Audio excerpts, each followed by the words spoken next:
you're watching this and when you're watching this. Good morning, afternoon, and evening.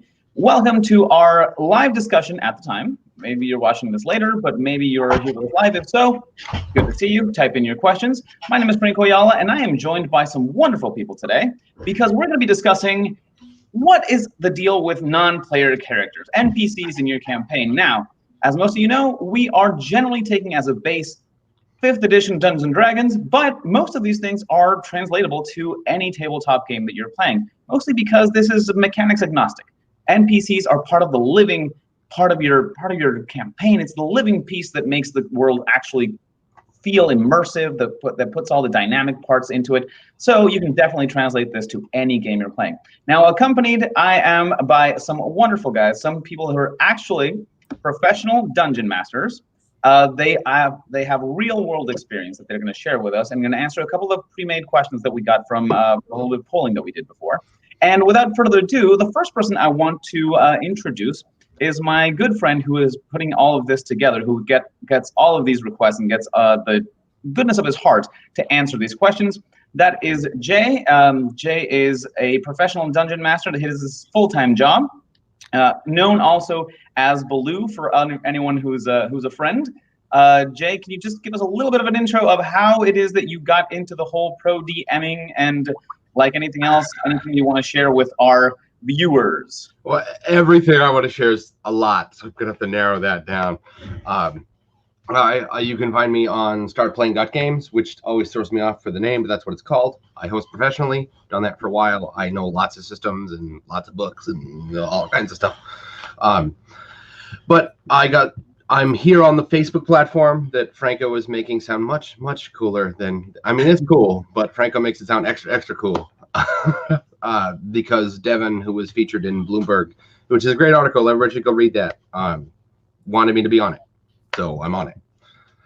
And we thank you for it because you've been overly generous with your time. Actually, this all started because everyone wanted to ask you, well, what's it like to be a pro DM? And you were just fielding questions. And I just thought it was absurd to answer the same question over and over, which is how this whole thing began. You're right. Fortunately, you are not the only one who is going to share their wisdom with us. We have another outstanding professional DM and juggler extraordinaire who will also be presenting at most Ren Fairs. That is Paulo Garbanzo. Hey, everybody. And Paulo, let us just know a little bit how you got into DMing, because that's a different thing from juggling. Sure. I was actually a dungeon master before I was ever a juggler. I started playing Dungeons & Dragons when I was 10, when I was, in the year of, and I instantaneously, I became the dungeon master of my group of friends because I had learned from my older brother how to play D&D, but then, of course, I got my group of friends and they were like, you know how to play this game. And so I became the dungeon master and kind of just became the all-time dungeon master for my whole squad of friends and just blossomed from there. So. And I think that's a very common experience for most people who DM. It is that, well, no one else was doing it, so why don't we just kind of give this a go? And I don't know if anyone else that's watching this has never DM'd, because if it's your first time with us, if it's your first time watching this, DMing is not as terrible as people think. It's actually a lot of fun, and in my personal perspective, you guys will let me know if the case, it is a much more immersive hobby than just playing, because you DM all week when you prepare, and you also play the game, whereas players only get to play on the session day. So we are also accompanied by a beautiful lady who is going to share with us a little bit of a different perspective. Now, Melissa Baker, I don't personally have the joy of knowing you, so this is a question from my end. How is it that you got wrapped into this world of tabletop gaming and Dungeons & Dragons? Well, I know people from, I know Paul specifically from doing Ren Fairs. I work at Ren Fairs too. I sing with a group called Chase Treasure, and that's how we got to know each other. For me personally, I actually started with LARPing. I helped to run a group called the Wayfinder Experience, which is based in upstate New York. I think in Poughkeepsie. And helped to bring some of their stuff down to Philadelphia. And that's how I first started doing gaming and writing games and figuring out how to play those. And then I don't know, over the last 10-ish years, I've started playing in a lot more campaigns. And then just recently, I started DMing myself, just getting back into those roots and doing Delta Green specifically is the one that I've been doing the most. Now, for anyone who's kind of new to this, like I myself am, I am actually of everyone here, I'm the most inexperienced in tabletop gaming. I've actually only had experience with Dungeons & Dragons. I don't branch out as much simply because of time. But there are a lot of other styles and a lot of other kind of dynamic, mechanical ways that you can handle role-playing games. And LARPing, for those of you who don't know, is live action role playing, which is something I personally want to get into. And we're probably going to have to ask Melissa a little bit more about that some other time, or maybe today. I don't know. With that being said, I would like everyone to join me now because we have a couple of questions that I want to kick off with, which are questions that we got when Jay actually surveyed a couple of friends of his, and he actually has been very active in getting feedback from people. So we're going to actually address things that people want to know. So it's not going to be a total and complete tangent that we're going to go on.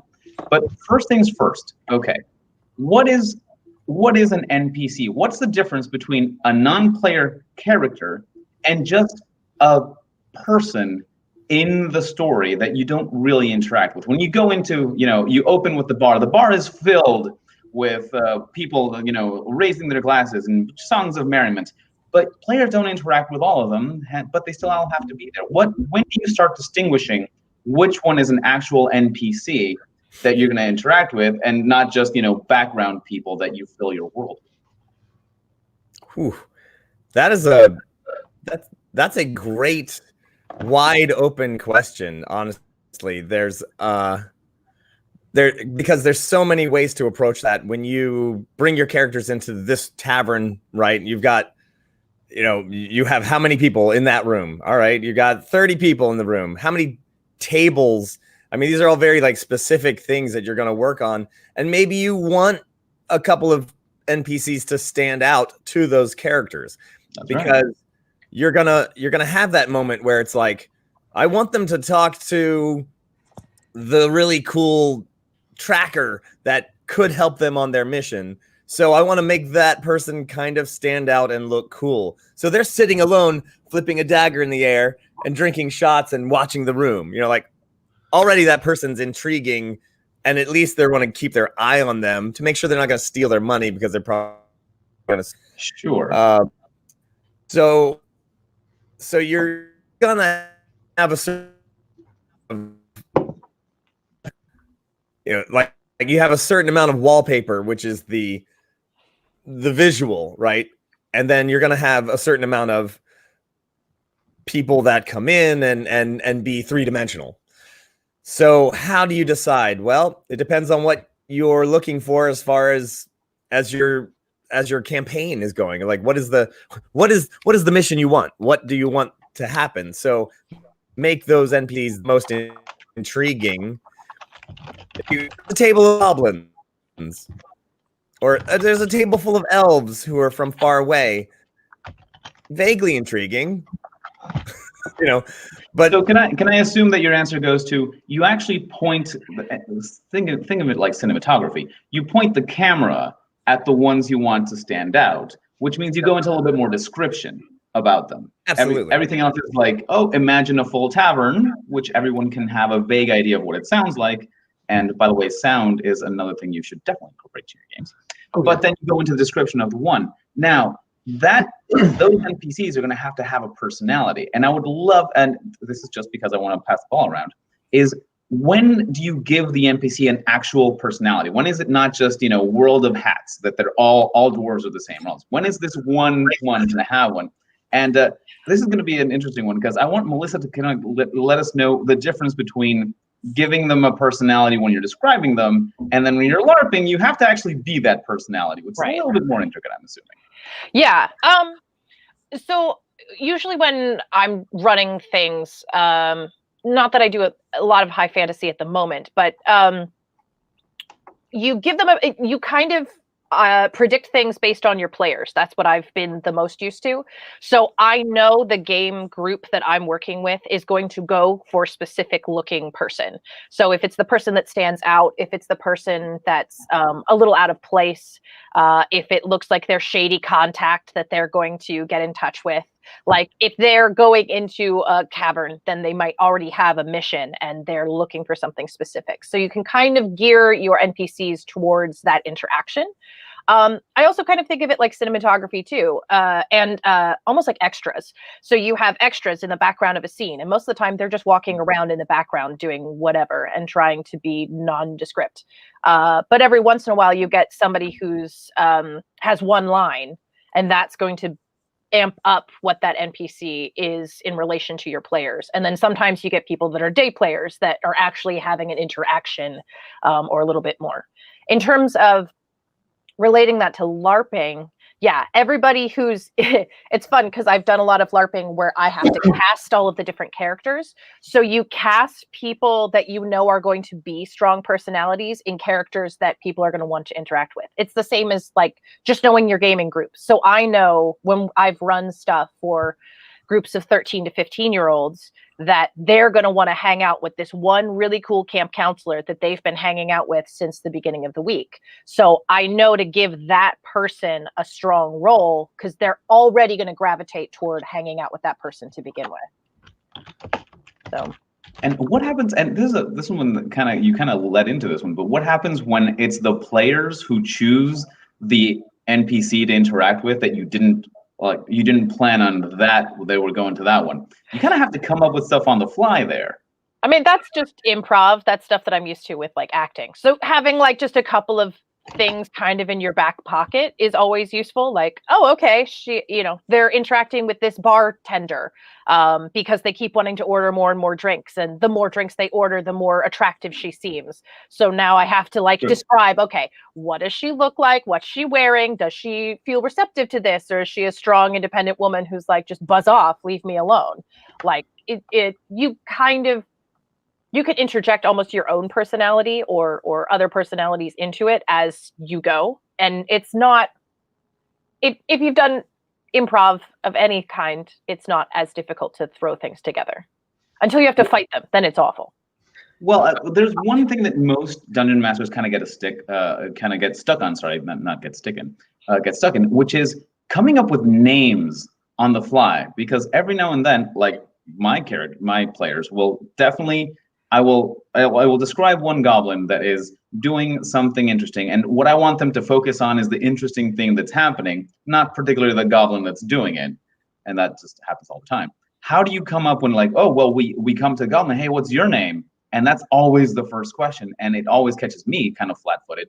I don't know if Jay over there wants to let us know if he has a table of names, or how is it that you guys? How do you guys solve this?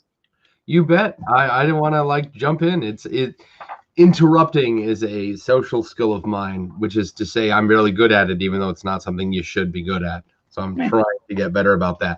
So for a table of names, I used to have a big table of names, 2,000, 300, whatever group. It had a volume based upon how often I was hosting, and I would go.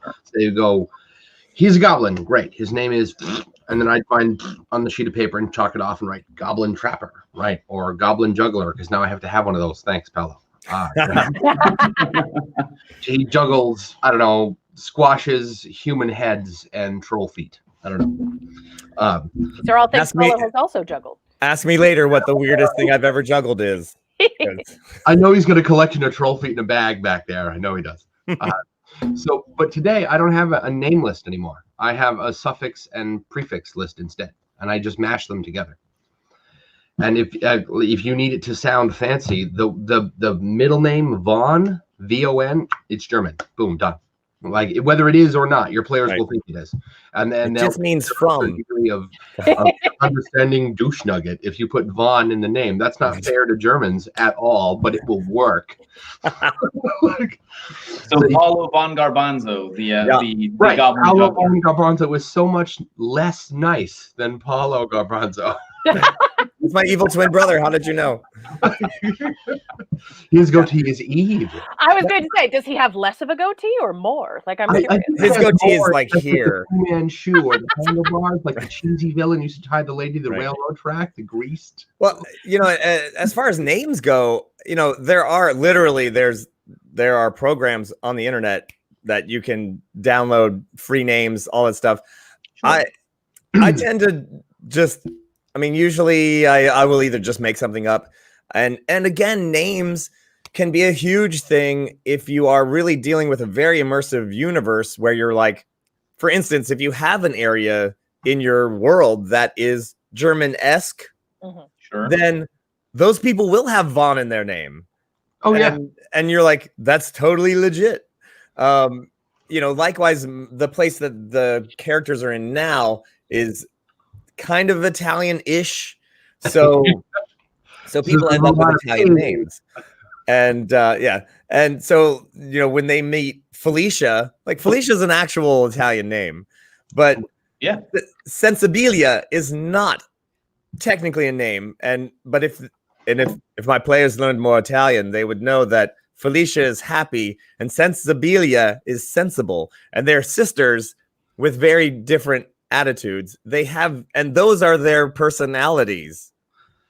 Well, correct me if I'm mistaken, but most real-world names come from either a location, or they come from, that's just Latin. Or they come from an activity, or they come from some sort of story or family history, and that's how we get the titles for things that then become actual just names. I went to school. A teacher of mine was named Benjamin Cooper, and a Cooper is a barrel maker. So somewhere in his life.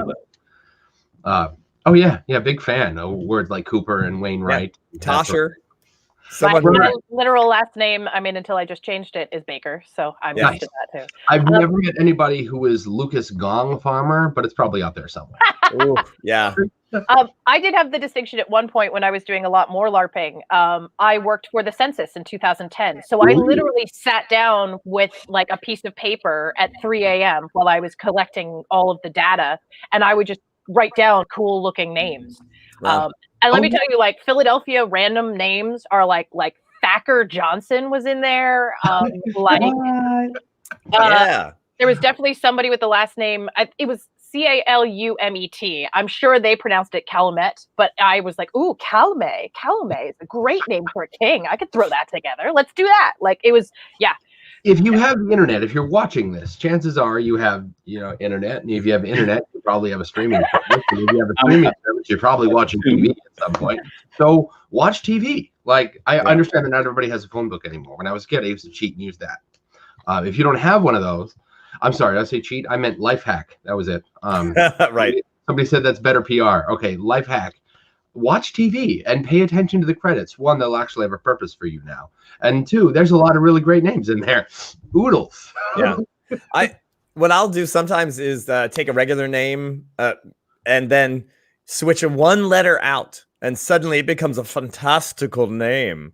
So, Sarah. And I just go, well, and of course, not spelling it, just spelling it phonetically, Sara, right?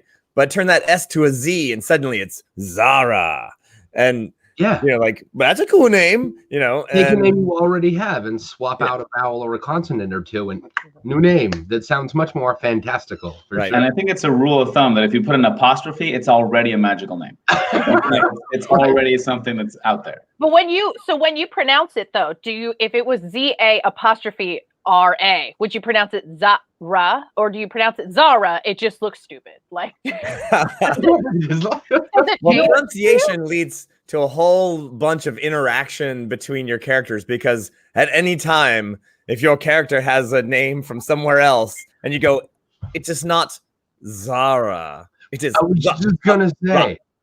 That's exactly what I was thinking. That's kind of part of the personality that you put into the character if they correct their name when it's mispronounced. The name itself gives you access to personality and RP tools. Similarly, if you're stumped, right? One day player said, "What's the town called?" I've been doing this since I was a little kid, and I still go "duh" from sometimes. So I said, "Bobtown," so called because the oldest living member of it, whose name is Bob, is approaching you at this moment. Players, why do they love Bob? Bob became the leader of the town because he was the oldest and he bought everybody beer at the local tavern every night. Right. That's how you do it. To make friends, you know. Bob's 21 and he's the oldest dude in the town. Like they loved it. I got lucky, but they loved it. Right. So in my experience, when that happens, if you screw up, I don't really think you're screwing up there, but if you screw up, own it. Yeah. Your players will probably, no promises, probably appreciate that you fessed up in the moment. Yeah. There's a whole area in my campaign where it's English-ish. Sure. So place names Over here. Yeah, so place names are English place names, which, by the way, if you look at it, Wessex means the western place. Right. Essex is the eastern place. Norton is the town in the north. And Sutton is the town in the south. Like, it's pretty obvious. So Mineton is the town with the mine. And so I would just like hammer these things, and people are like, that's a silly name. I was like, go look up real names, because right. It's like, legit. did you know that podunk, the word podunk, comes from a real people and place? There are actually, I think, 14 places that share the name podunk. You cannot get more ridiculous than that. Don't worry about it. So German place names are even better. Quick sidetrack. So I'm doing a show in Germany, a medieval festival, and the place is called Burglengenfeld. Okay. Now, if you look at place names like Hamburg, okay, there's Berg and there's Berg, EU. One is a fort, one's a hill. Okay. So usually it's like the town of Ham, and then it becomes Hamburg because they defend it. So it's a fortified town. Sure. So it started off as the town, and then it became a fortified town. You know, That's great. But I was like, this town is called Burglengenfeld. So it means Berg, Glen, field, right? And I said, that's a weird way. Why isn't it Field Glengenberg? He's like, I asked the mayor of the town, because here's the cool thing about medieval festivals in Europe is that usually they actually involve the actual mayors and such from the town, and they'll dress up in medieval costumes. Can be like, I'm the mayor, and they are the mayor. But Awesome. I literally was like, I had a moment, and I was like, that's the mayor, that's the Burgermeister. I was like, I'll ask him. I asked him, and he's like, I said, well, so what happened? There was a fort, and then there was a glen, and then you cleared it out. There was a field. Like, he goes, yeah, that's exactly what happened. Yeah. Because we're German. That's how we name towns. And I was like, oh. So yeah, like, slightly anticlimactic, but it does serve the to show that there's a method to the madness. I mean, absolutely. So Pennsylvania and a Blue Ball, Pennsylvania, those are real towns, right, and they're right next to each other. Like their town lines touch. Yeah. That is hilarious all by itself. It is. And two, you cannot be more ridiculous, sad, or absurd than that. Go nuts with your names. Seriously, you cannot do worse than reality. Don't worry about it. That's the point. Is like, you might be thinking this is silly, but it's like, it's no more sillier than real life. Just go for it. Right. Just go for it. Don't. So for me, that's the advantage of playing things like Delta Green. I did a campaign that was based in Mexico. So I actually looked up real towns in Mexico, real towns near Mexico City. I had to figure out how to pronounce all of them because I have no Spanish heritage whatsoever. So that took a lot of Tenochtitlan.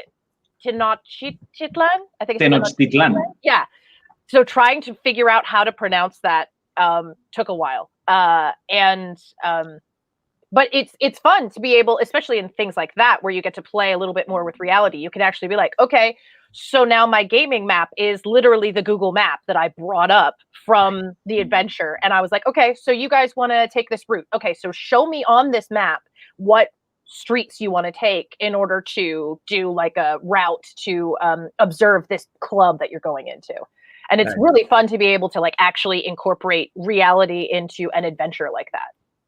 Which is something I do think that most dungeon masters kind of think is cheating, or they think that, you know, you shouldn't kind of just wholesale import things. And I think that's quite the contrary. You can definitely grab something that you liked and say, like, I thought this was cool. I'm sure my players will think it is cool. You can definitely wholesale put those things in. It's not like, names, as far as I know, correct me if I'm mistaken there, no legal advice here, are not copyrighted, so you can call anything whatever you want.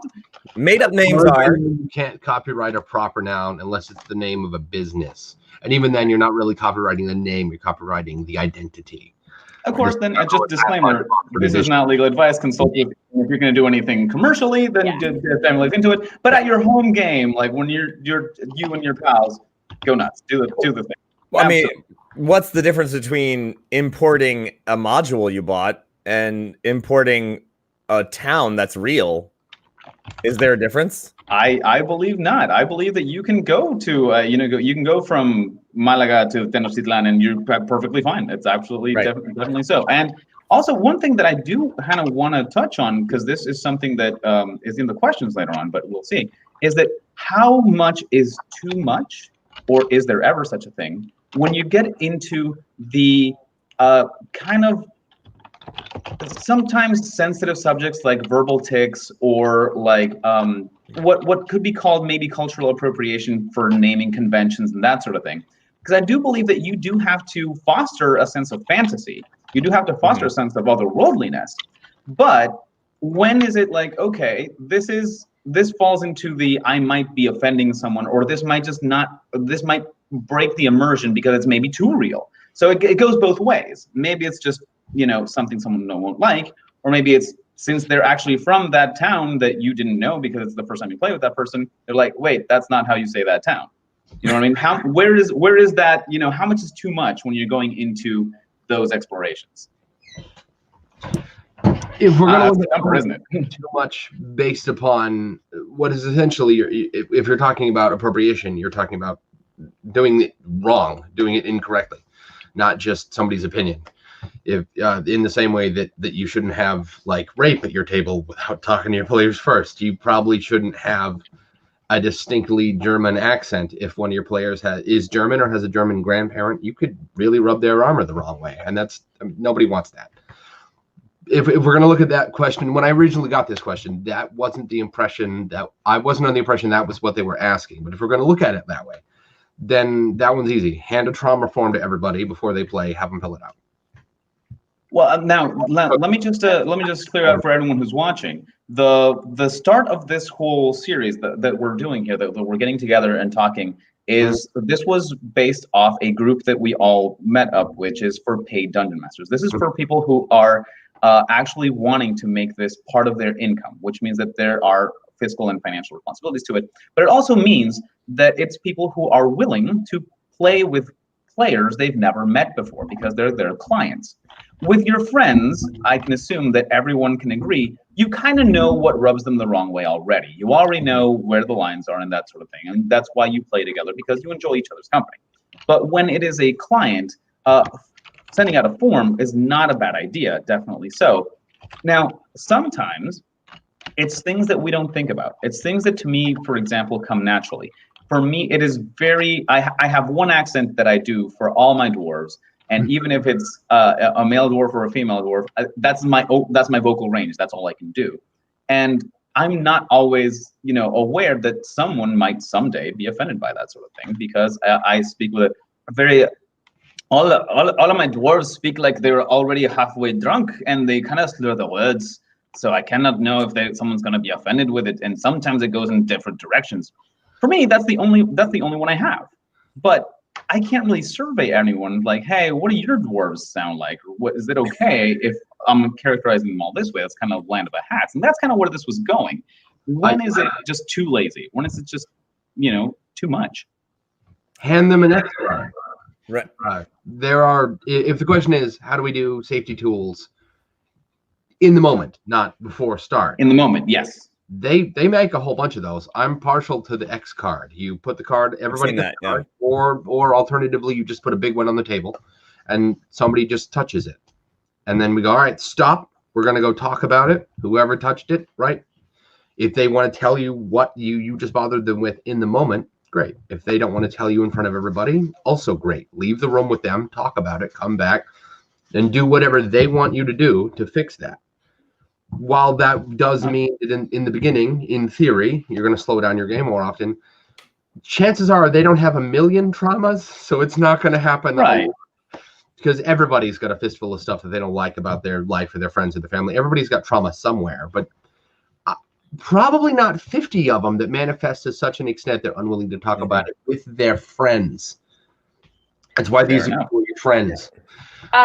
Jay, I have a follow-up question for that. Sure. Yeah. So when that occurs, do you then come back and say to the group, all right, so this person told me that this was too much? Or like, how do you then come back and say, hey, I was doing a Spanish accent and that's offensive to this person who's Latinx. How I'm now going to change that accent? Like how do you address it? Last time it happened, I had a player, somebody tapped their X card. We were playing online, so they sent me a big old X. I have a special symbol, like a special font X. I sent everybody. It's a picture, right? Send this to me, right?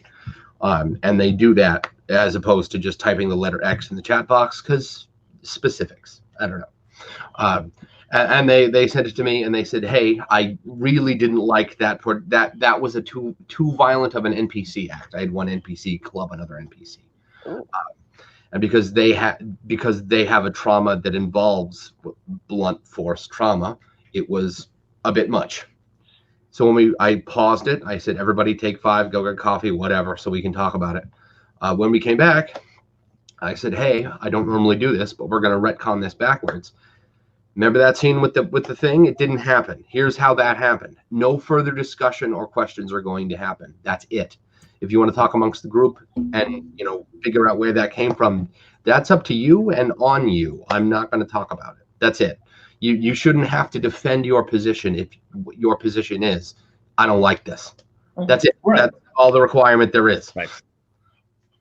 Because we all do this for enjoyment. Even our clients, whoever pays you to be their dungeon master for the evening, they're doing it for the fun of it. They're not doing it as a professional experience. They're doing it because they want to enjoy the situation. So yeah, absolutely agreed. I don't know if so I haven't had enough experience as a DM for people I don't personally know. So I've never had to come up with such a solution. But it is important to have at least a couple of things thought out. Like, well, how would I handle this? This is kind of a little bit of more, has less to do with names, has more to do with prepping what you're gonna prepare for your people. Now, one thing that does kind of, and again, this leads into, is do you insert yourself into your campaign as a DMPC as one of those tools, or are DMPCs even acceptable? Is it, now that we're doing with non-player characters, many times, and I believe Paulo can attest to this, sometimes you just want to play. Sometimes you don't want to be the dungeon master. Sometimes you just want to get in there, but no one else wants to. So how much, are DMPCs, for starters, just as a blanket statement, should they exist? And if so, how? If not, why not? You want to come out of the gate with a blanket statement that's going to make a bunch of sand? Okay. All right, I'm going to rephrase that one. Should they exist at the table you're running now? There we go. Let's narrow that one down. Here's what my thing is. I need to understand fully because I feel like some people don't have the same definition of DMPC. Sure. Because I'm certain things I'm totally against having a DMPC as far as some definitions. Having henchmen, I've had plenty of parties where they've either hired henchmen or they had a retainer. They had, some knights have servants. They have an entire squad of people. But those aren't my characters. Those are NPCs. They never make any decisions. Sometimes the party will ask them for advice because the armorer that the man hired would know more about armor than anything else. Sure. Or there's a map maker, but I'm not trying to level up these characters. There's not, and they may gain levels arbitrarily as, say, this knight with his entire retinue goes from 8th level to 12th level. It's well, what happened to everybody else during all that time? They got to gain a level or something. Otherwise, they'll probably all be killed. So I don't know. Some people's definitions of DMPCs, I would be absolutely against having a dungeon master have a personal character that they run, finding traps and doing things that are that should be left to the players, and or made to a decision that the players make. like I've literally scratched my head this whole time when people are talking about DMPCs, because I'm like, what? There's a henchman, there's a retainer, there is, hey, we hired a couple of guys to join our squad because we need some people to stand in the way of some arrows. Okay, you know. So you know. So, you know what? I think that that's a very good point. To define what we're talking about, it would be significant. So, DMPCs, what is normally or commonly accepted as a DMPC by name, is a actual player character sheet, the whole thing, that goes along as part of the adventure or that shows up. But it is a full-fledged character sheet, classes, race, the whole thing, depending on the system you're using, that the dungeon master will use to insert themselves as a player when they want to affect the plot and they want to be the ones playing that. So we're going to call that one, because everything else is a NPC that has a role, and you play that part. But a DMPC is a dungeon master, fully fledged character. That's the one we're talking about. Well, I definitely want to get in on this. Melissa's been going. I do. I'm like, hey. So we used to call that, when I was doing LARPing, we used to call that a birthday party. And it was clear in my experience at that time that people who were writing these adventures, which they ended up having to play, when you were playing these adventures, you usually end up being a service character, a sort of NPC in them to keep moving everything forward. But there were occasions where like a character, like a person would almost make themselves some kind of god character in this adventure, or make themselves a super high level to be like, I'm going to be the bad guy. And like, no, you're not here servicing your players. You're here to have a good time. So we used to call that a birthday party. And I've experienced a bunch of those. I don't think that that's an appropriate way to play, especially if you're going to do it professionally with a bunch of strangers. Like, don't just run something. You can run something that's very fun for you and very involved, because you want to be engaged. You want to have a bunch of cool stuff going on. For instance, I just ran a game, a Delta Green game that had a diving aspect. And I'm very interested in fish and deep sea and diving and things like that. And I wanted to create an adventure portion that was all about diving. But I had to remember, this is not the diving simulator game. This is a game that's servicing the people who are playing with me. So if they decide that they only want to do that section for like 2 minutes and they have like 2 encounters while they're down there, then whatever, I have to move on. It's not my game. I wrote it, but I'm not doing my players a service by doing anything like that. I think the only time that DM NPCs are appropriate is when you accidentally get roped into something. Like my husband ran a game where he was a mimic, or not, he was a mimic. He had a mimic that they encountered. And then the PCs decided, instead of fighting it, to befriend it. And then they dragged it along with them for like the next 3 adventures. So he had to like roll up this freaking mimic and give it a name and like a personality and all kinds of stuff. And they used it in encounters a couple of times until eventually he was like, I'm tired, I'm going to leave now. So like, that's very cool. Yeah. I'm not an adventurer, you are. Yeah. Like, but it was useful in the times, they were like, hey, come join us. And he had no reason not to have that character come join them. So he felt it was appropriate. But again, never making decisions, never, just being like, hey, I'm just along for the ride. You guys seem to need some help. I'll be here. Unless it services the PCs. Like, hey, which direction do we go? And me as the DM being able to say, well, I definitely know the area. And I know that to the left is like the dangerous forest. So do you want to go to the dangerous forest, or do you want to go to like the mountains? What are you thinking? So letting them a lot in what you just said. I think for me, a DM NPC isn't necessarily dependent on having a thought out sheet. For me, a DM NPC is any character that exists that the DM is going to play that has close to, if not equal, the amount of agency the player characters have, which is to say why they exist is more important than that they exist. If they exist because you want to play, get rid of them. If they exist to help the party, which is to say to service them with a directional question, which is to say you being able to tell the players what they want to know without meta-ing, great, do it, go for it. They should never, ever outshadow your party, ever. I'm also kind of irritated at the idea of having more than 2 NPCs on the screen at a time. Because once you have 2 NPCs arguing or talking with one another, you're playing by yourself.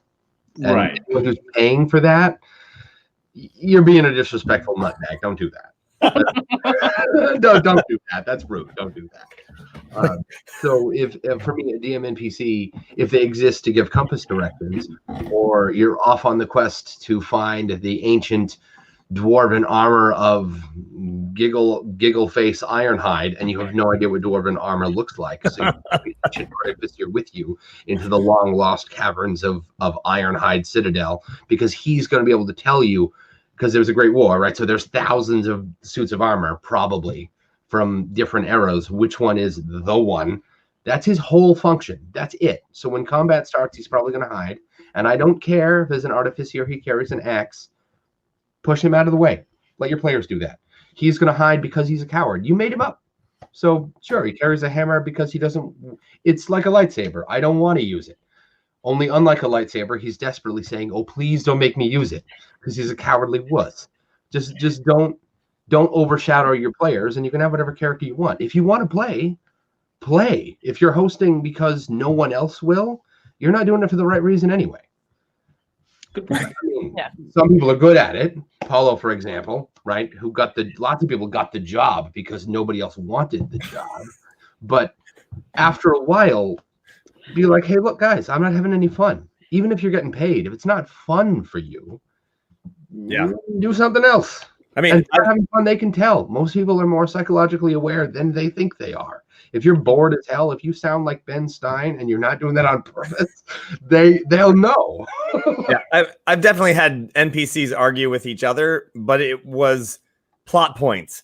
They were like, this guy was talking to this guy, and then the T-Rex was, or the Triceratops was, and they're having an argument, but it was only to advance the plot. It was not anything that had to do with me having a good time. Like, well, what do you think? Oh, I think you're a jerk. Well, what do you think? It's like, why are you? This is no, that's more like you're describing what the argument that the characters are overhearing. So that's absolutely fine. Well, and it's like a clever way that you can drop in plot points every once in a while. It doesn't have to just be they're speaking in hushed tones and discussing the plot really close by to the PCs. They could literally just shout at each other and be like, you told me that dragon was taken care of. What do you mean I told you the dragon was taken care of? I didn't lock the chains. It's not my fault. And suddenly you're like, there's a dragon with chains. I got to find it.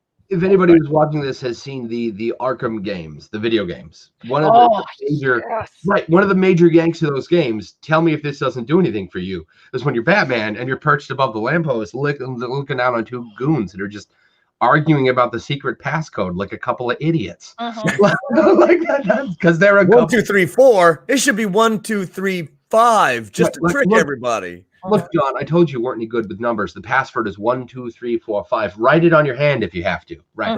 Then you knock them both unconscious, and you feel like you had agency because you waited. Right. And you feel like you got away with something because you did. Right. Yeah. And also, I mean, it also does help to build an NPC's personality if they can. If the party hears the NPC talk about something and is a jerk, then they're like, that guy's a jerk. Like, I will stab him the next chance I get. I'm so excited to stab this guy. This is what, I'm very excited to, let's go on this adventure when we're out of town and nobody can see us. Well, here's the thing. Now, if you had an NPC that was meant to deliver the passcode by being overheard, but he turns out to be a jerk and gets stabbed, this kind of rolls into another one. Should you have NPCs with stats? It depends on what you have the intention of doing with them, I think. So if they're just supposed to interact with them in like a bar, chances are, unless you've already built it into your design or campaign, there isn't going to be a bar fight where you're going to need them to have stats to be like, oh shit, I guess they're going to have to punch somebody now. Like, for the most part, you won't need it depending on, or if you do need it, you can prep in advance and say like, okay, this is the armorer, as in, I think it was Paul's example. This is the armorer that needs to go identify a piece of armor. So chances are they might encounter some kind of combat. Let's be prepped just in case they're required to fight and oops, their arthritis acted up and now they can't fight today. Like anything can happen. But I think you can have like a backup plan just in case. Like I have generic character sheets that I'll kick around every once in a while. Or if I know, especially in things like Delta Green, where you have a lot of like gun combat, that happens depending on who your players are. All of my players are military people, so they love to bring out their guns for fun. Sure.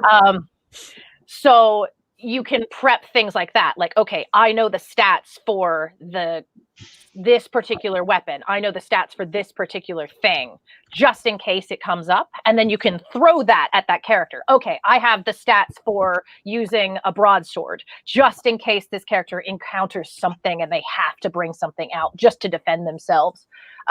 You can have that kind of stuff backed up. But most of the time, I don't put like a whole sheet together unless it's kind of written into the encounter. Sure. Agreed. No, absolutely. So, but mostly the question was going for, and at least that's my interpretation of the question that we got is, do we need to have those prepared in advance at all times? Because you really never know who's going to punch who. I don't think so. If sheets are your thing. So I dream of a world where nobody has dice or sheets or books, and there's no such thing as a core book because there's no such thing as you needs it. You don't. You needs nothing except your brains and your friends, and that's it. And maybe some imagination. Watch the Hook movie. That's good for that. I love Dante Bosco. I'm obsessed. Oh yeah, but if we're not, if you're one of those people that digs dice and maths and all the numbers, that's fine. I don't think you're wrong or anything. I just don't think we agree on our inherent mentality. But if you like those things, Cyberpunk the Cyberpunk tabletop, along with several other Art Halsorian products. By the way, those are excellent people. I'm not getting paid. I've met them all. They're nice. You should buy their stuff. Have character sheets that come into flavors. They have the full blown out one that you give to a player, and then a quick and dirty NPC sheet that's usually half a page. It's like an overgrown index card, and it covers like what they've got for a gun, because it's Cyberpunk. Everybody's got a gun. What they've got for armor, a little cyberware upgrade section. That's it. There's no personality, or if it is, it's they pissed. That's it. You move on. If that seems like too much note keeping for you, I like how Flying Buffalo used to do it. Rick Loomis was 2 decades ahead of the game when it came to system agnostic design. He died recently. We should all cry over it. He was amazing. He had in his city books, there were 7 city books, 7, 8, and each one of them featured a specific subsect of a unnamed city, which I misunderstood as a child. I just called it the city. Like the Tick. He meant maybe himself. I went, no, the city's good. The city. Each book is filled with characters, but there's no math because it's system agnostic. It isn't take this and here's how you adapt it. There is no this. It just says Ivan, the terrible tapster, right, is a club master, and he is greater than 90% of all of your club masters in the world. What does that mean? Well, I don't know. How many club masters are in your world? If there's only 4, big whoop. Is he there to smite the party in general, or is it like, whoa, if he's the top 10% of the planet, then that's some serious like butt kicking. Yeah, you're right. Up to you to decide. Is he top 10% of NPCs? Because for me, NPC isn't. So I get in an argument with a friend of mine about this fairly frequently. He levels his NPCs up with his players constantly, and he doesn't do that in an even keel. Like in Skyrim, when the giants are level 20 or whatever they are, as soon as you're level 1, they'll just and you fly across the map. And at a certain point, they stop leveling up. So does everything after a while. Not everything, but most things stop leveling up. So eventually, you can kick a giant. The physics engine never lets you kick them like they hit you visually, which is not fair. I'd love to just grab one and whip it 100 yards, but it's not gonna happen. So if your character is this NPC statistically relevant to your party, or just all of the other NPCs? Right. If he's the sword master in the world, does that mean he beats all of the other NPCs, or that your party can't beat him with a sword? Yeah, Okay. I agree. I would say, it's that level of like, how fighty is your party? Like, are your players literally just kicking everyone's butt, just going around and just like dropping hammers on everybody, or are they more talky? Because then it's like, well, you need to know those things, because then you're just like, I need a personality. I don't necessarily need to know what their armor class is exactly. I need to have a good idea. I mean, did he walk in wearing leather armor? Is it possibly magical? I mean, is he 10th level? And he's got to have some magic armor or whatever. So you'd at least have a general idea. If you didn't have any sheet at all, you just had a personality. He walks up, and then suddenly your player's like, I stab him. And you're like, oh, crap, what? Okay, whatever. Now you ask them how they're stabbing him. And I don't mean with what. I mean how you're doing it. If Spider-Man goes and hits you with his web impact rounds from across, and I don't mean his little sticky things. I mean the impact webs that are big spheres that hurt from across the street. That was a ranged dex attack. If Conan takes his big-ass axe and goes like that, that's a ranged strength attack. So you ask your players, D&D 5e already does this with finesse. Mm-hmm. So you ask them to describe how they're doing whatever it is that they're doing. And while they're doing that, you kind of listen to them and come up with the personality of your guy. Yeah, so I mean, to answer the question, it's like, I don't think you need a stat sheet. And definitely that's a lot of paperwork if you're running through bunches of NPCs. Okay. But yeah, having a general idea, like Melissa was saying, that you've got a general idea of what he's got or whatever. And then if it needs to, it can go from there. So, my anxiety makes me over prepare for everything. So I don't necessarily have like full stat sheets, but I've definitely like been up at 3 a.m. going like, okay, I'm running the game tomorrow. What happens if they fight this guy that I just threw in the cabin?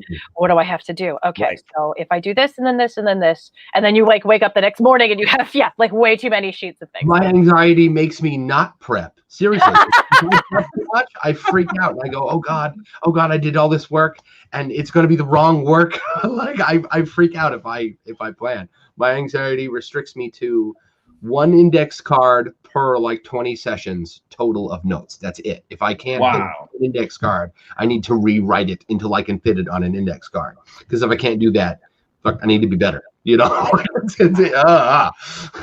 So you're actually sliding into something that we need to talk about, which is if you're keeping track of your NPCs, because most NPCs will be recurring, at least the ones that they actually interact with. That match and then, well, I mean, the ones that don't die because they did get stabbed. That happened. But if you're doing like a voice for an NPC, Venom on the screen. Oh, that's right. I didn't catch that. Say that again. I said when you said if they don't die, I just about spit venom on this screen. So how do you keep track of those things? For example, this particular NPC, you generally know where they're from. They're going to encounter them in this town, in this bar, or in this town, in this store. That's fine. But if you did something interesting with the NPC, you gave him an accent, or you gave him a kind of quirky personality, something like that, and it's been 17 sessions before they come back to that NPC, how do you keep track of, well, then what voice goes with who, or what personality goes with who, and that sort of thing? If you're just taking like a little bit of notes, that's part of the reason why I do the whole. If I have a big NPC, I will actually, if they become important, they get their sheet. But notes. Hold on. So interesting. Like, I'm sorry. So real quickly, everything, especially for a campaign that is going to have reoccurring characters. It's in my notebook. It's the same notebook. It's a giant book. I write it all down. But you know, I have like, okay, Klaxor. Do I have a character accent for him? Sure. Because I want him to be interesting. He was a major character, a major impetus for the start of the campaign. But my note on him is Klaxor. Now, so he was a skeleton warrior. He was actually good. Long story, blah blah blah. But I wrote as like, what is his speech pattern like? And it was off-brand Skeletor. So That's all I needed really to know as far as like, oh yeah, off-brand Skeletor, right? So he talks I think like that's a this, great he's idea. almost Skeletor, but not quite, you know. Like, So I think if you want to keep, even if you don't want to keep, even if you don't care about compressed notes, I have a friend who has this kind of notebook for 1 4-hour session, which oh I god, think is insane. By the way, this is not a notebook. I would never keep notes like this. This is every ICRPG production that has been produced that Hank didn't already put in a normal binding because he believes in a world with no books. He's out of his mind, but he's a great guy.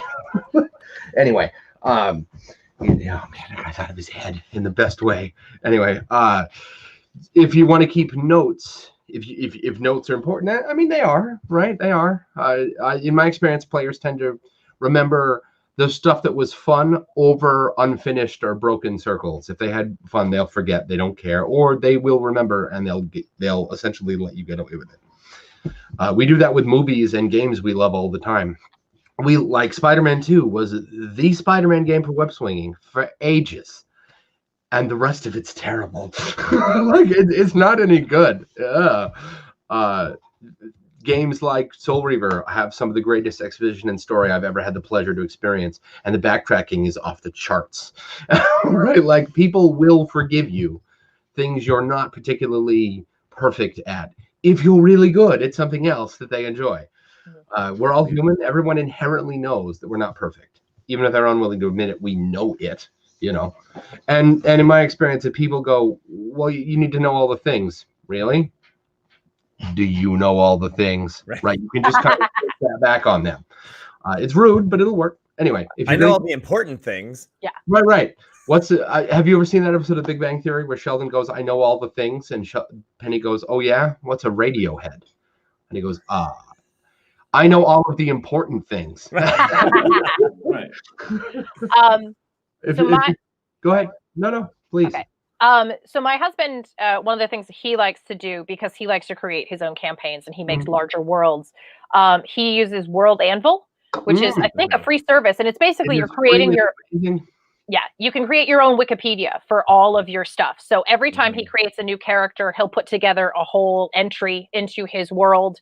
And the fun thing is he runs multiple campaigns within that same world. It's just in different areas of the world. So the one area that we're doing a Monster Hunters campaign. I've basically invented Buffy the Vampire Slayer, but like a 5-foot-tall, blonde-haired, blue-eyed girl that is wearing full plate armor and carries a giant sword, and she's actually hunting vampires, which is just Whedon, if you're listening, that's how it should be. Buffy she wasn't ineffectual, but as I recall, there were several vampires that she not only didn't kill, but took her pants off for. I would too, man. I love James Marsters. Is it just me, or did David Boreanaz get stupid big in comparison to what he was at Angel? He's like a tank now. What? He also, I follow him on Instagram, and legitimately 2 things happened like just last week. One was I saw a picture of him watching the Flyers game, because I guess he's from Philadelphia, and he was like, yeah, go Flyers. And then the other thing is David Boreanaz apparently can pop and lock. So he they scored a goal, and he does this like pop and locking thing like on Instagram. And I was like, yes, this is great. Yeah. That's great. I follow a lot of random people. But so World Anvil is really useful if you want to create an overarching thing, especially because like you can have different parts of your world and say like, oh, the king in this world, like in this country over here, maybe my character wouldn't interact with, but he's running a separate campaign that has, I think they're traveling circus performers, and they go and solve a whole bunch of different things, and they get to actually interact with that king. They perform for that king. Juggling. Yeah.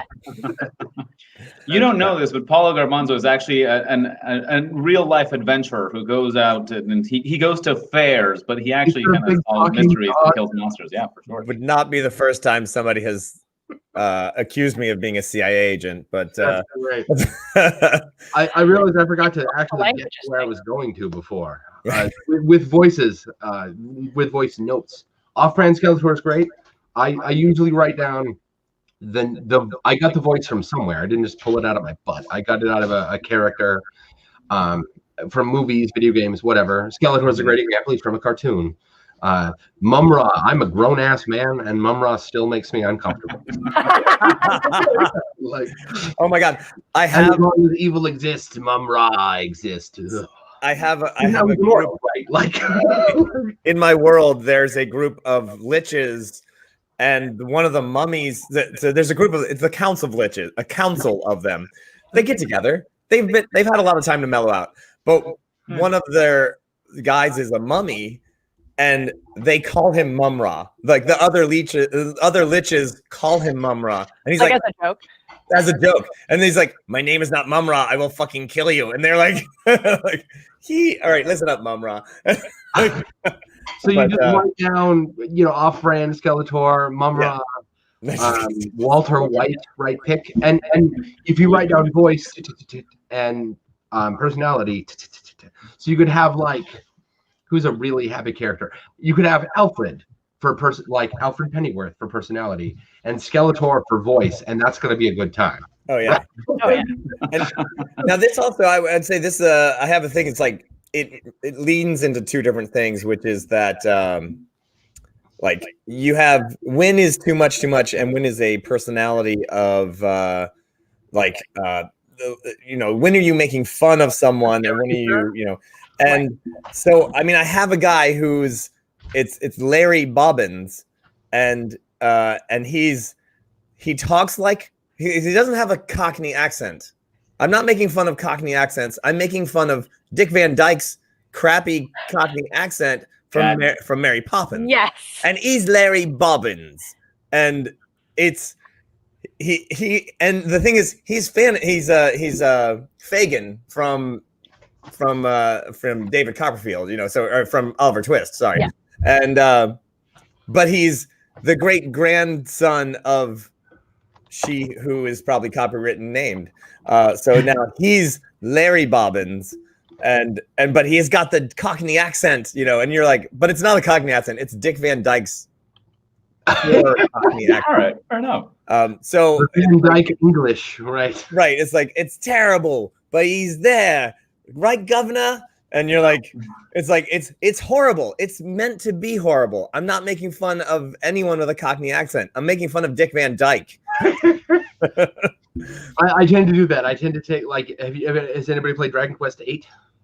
Or I think it was PS2. Yangus, who calls you governor for no reason. Hey, you are not a governor. You're actually the attendant of a king who's been turned into like a frog man.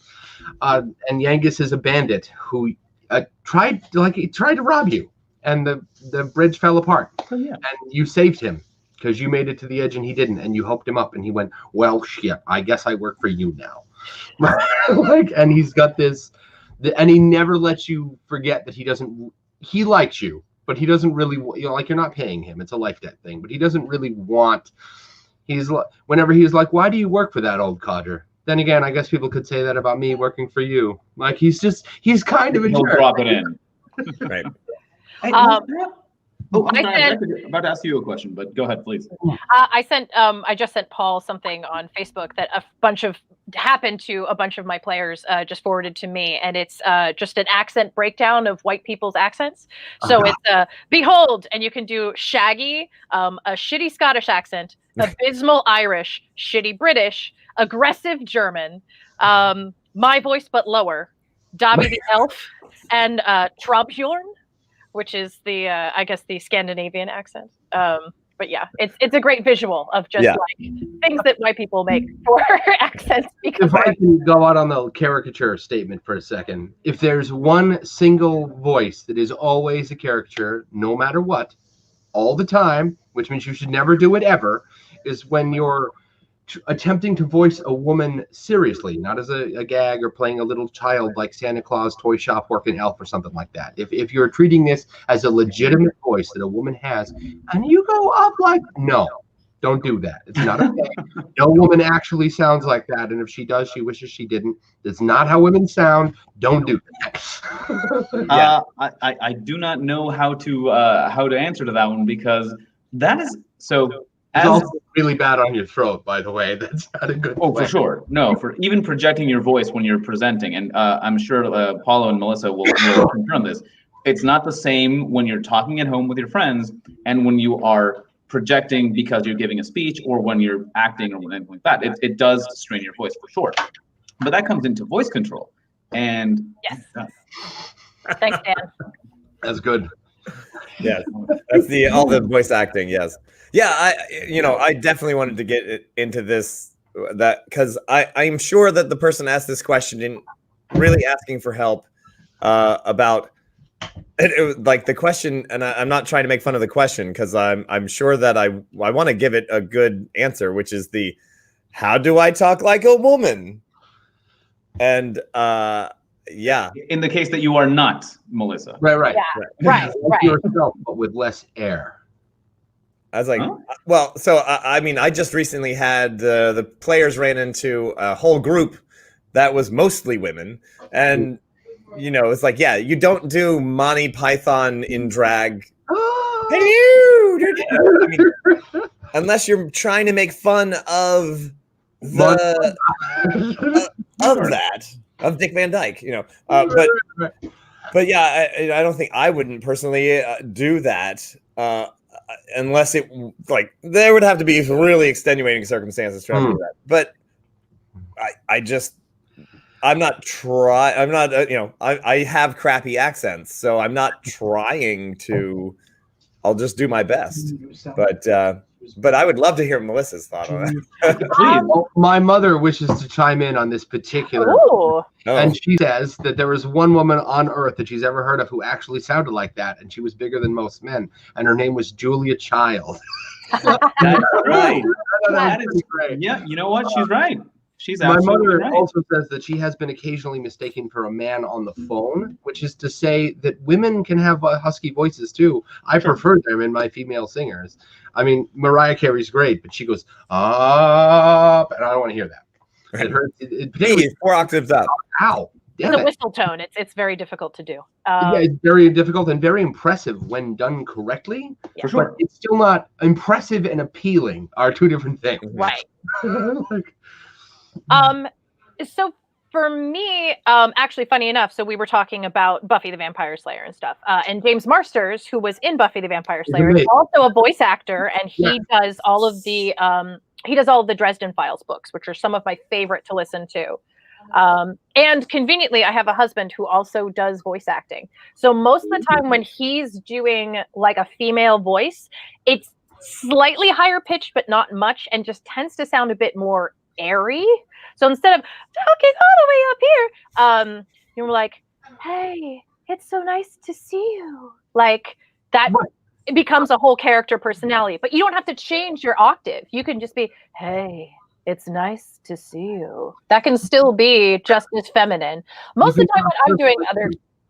Go ahead, I'm sorry. I'm okay.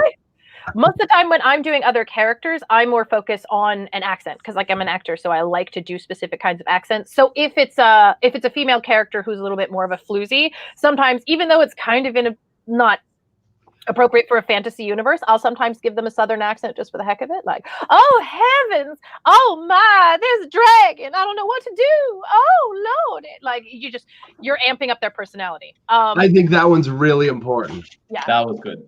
Yeah. Thank you. And most of the time when I'm doing men, I tend to do kind of effeminate men. I have a character that I play in a Starfinder campaign that is definitely based off of George Takei. So being able to have an Asian, like he's described his features as Asian, but he doesn't have like an Asian accent. He has that like, oh my, like every time he encounters another, like a captain of a starship who's like over 50, he's like, hey, hi.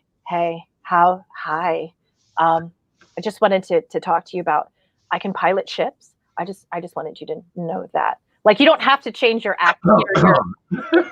How you're portraying the person can also be just as effective as having to change accents. I think mannerisms and vocal pattern can do a lot for your voices. I have characters that tend to, whenever players right now are dealing with a church leader, I hesitate to use the term like priest because I recently discovered priest, pastor, and all those are denomination specific, and I didn't know that as a particularly non-religious person. I had no idea. So a leader of a church, And he's always got, he has this giant, like, anime-sized holy book. It's his weapon when it needs to be. He puts it on his back. It's a backpack and a shield, and it's stupid big. So whenever they encounter him, he's reading in it. I pull out a book on purpose, and I shove my face in it, and I look up and I go, yeah, hold on 1 second, I need to finish. And you make him pay more attention to the book than the party, no matter how important they think it is, because it is not more important to him than his faith at all. Period. I thought you were going to say he was going to sound like Jim Jones and be like, "Oh Lord, you have come out of here. It's time." Very little. He speaks all mumbly. He's like, yeah, hold on. Scripture, blah, blah, blah, blah. Isaac, blah, blah, blah. Yeah, oh, yeah. It's not important. Because to him, it's not. He's like Doctor Strange. When they drag, and every now and again, they'll be like, hey, we're talking. Pay attention. Mm-hmm. And he'll look up and become very Doctor Strange. Like, excuse me. I was busy maintaining the safety of 8 different dimensions. Now we're down to 7 for the duration of this conversation. Do you want to be responsible for the death of 8 trillion lives? Speak quickly, right? Right. And that, I didn't change my voice at all for that performance. I got a little more irritated, but that's it. Right. You don't have to go up or down. Guy Scandlers, not to take screen time away from us, but Guy Scandlers has a excellent video on voice control, where he talks about if you're going to do a female and you're going to be feminine about it with the voice, because you can totally have feminine women who have husky voices. If you want to have a feminine voice, like I just forgot your name. I'm sorry. Melissa? Yes, you, Melissa. Thank you. I was going to say Michelle, and I knew that was wrong. That's okay. And I would have just read the voice prompt, but there was a tag over it, and I couldn't. Like, it's my name at the bottom of the shoot. I would have cheated, but I couldn't. Curse you like backstage. you said, I think you can just sound like yourself with less air. Yeah. Speak through your face instead of through your gut, and you'll sound different without going all the way up here. Yeah. Right. Without breathing in while you talk. That one's fun too. Use that one for demons. That one's a good time. Yeah. All right. Don't do that a lot, because it's gonna mess you up. Your throat is not designed to talk while you breathe in. Yeah. But if you do it anyway, you'll sound really different. Well, and I think you can do a lot with a character just by how you speak. I mean, it goes to what is the movie where all of the animals are cops? Zootopia? Yeah, Zootopia. Yes. You have the sloths are a whole personality because they speak super slowly. So you don't have to change your voice or your accent or anything. You can just be the librarian at this ancient library, and you're like, we're looking for a really important book. Where can we find it?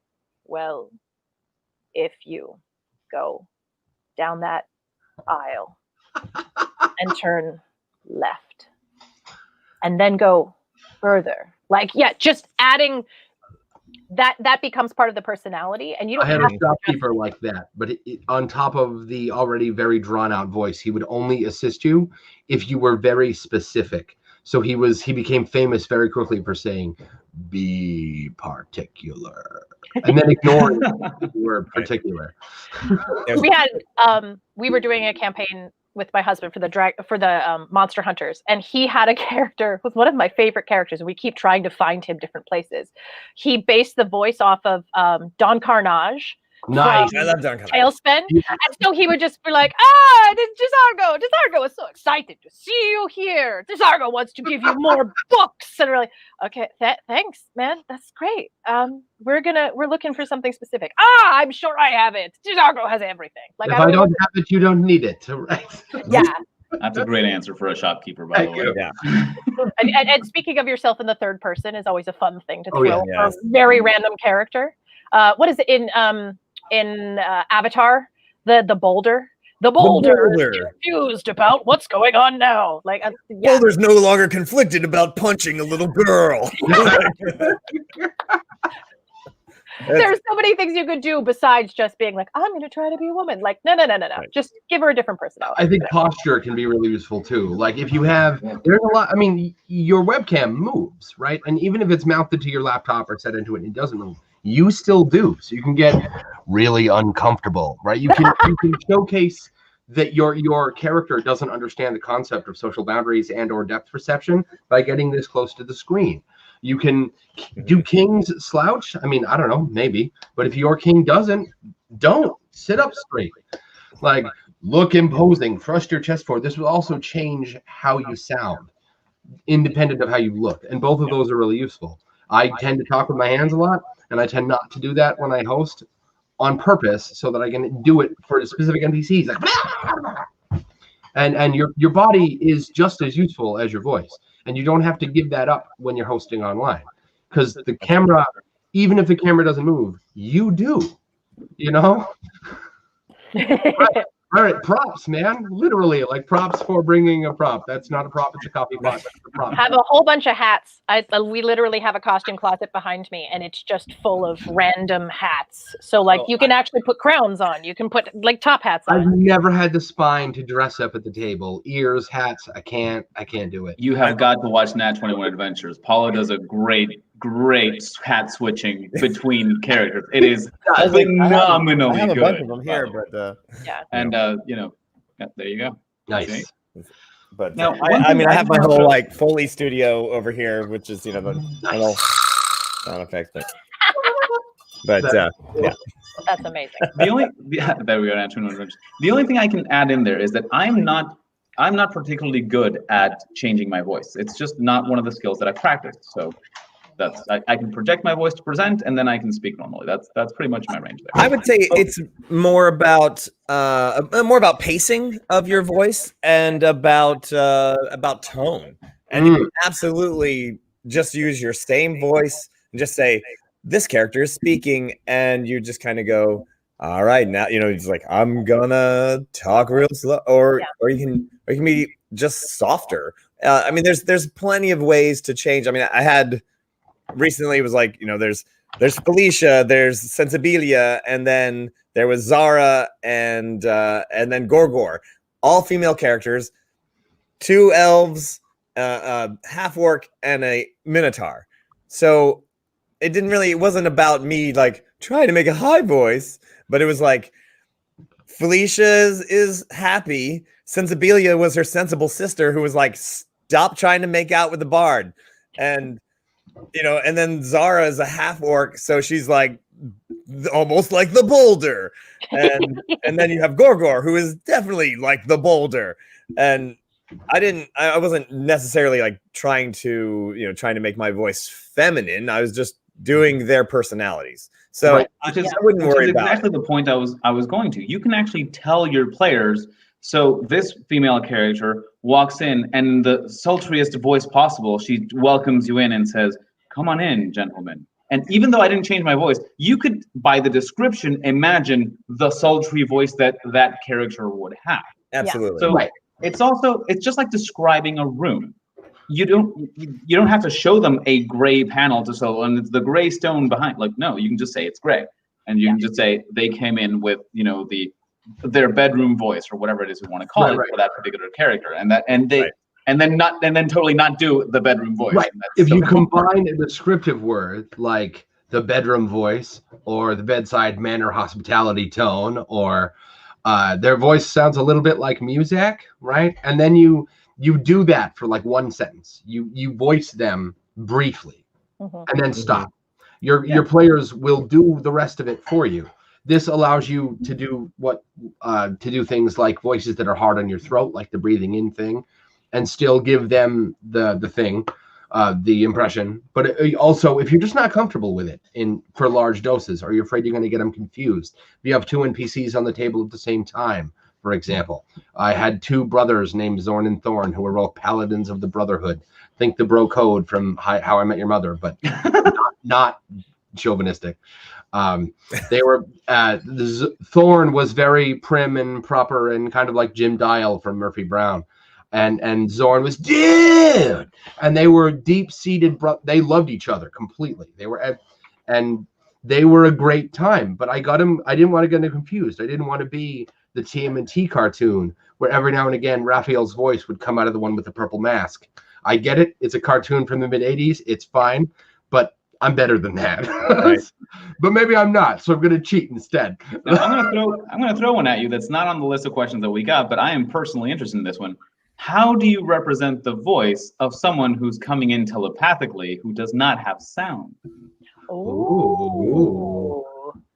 I usually say you don't see their mouth move when you hear this in your brain, and then I say the thing. I know that's not as much fun, but If it's in person, I'll have like a prop I'll put on the table that says "mind to speak" or I something. definitely do the Professor Xavier thing of the like. Oh, like, nice. Right. Like, yeah. Yeah.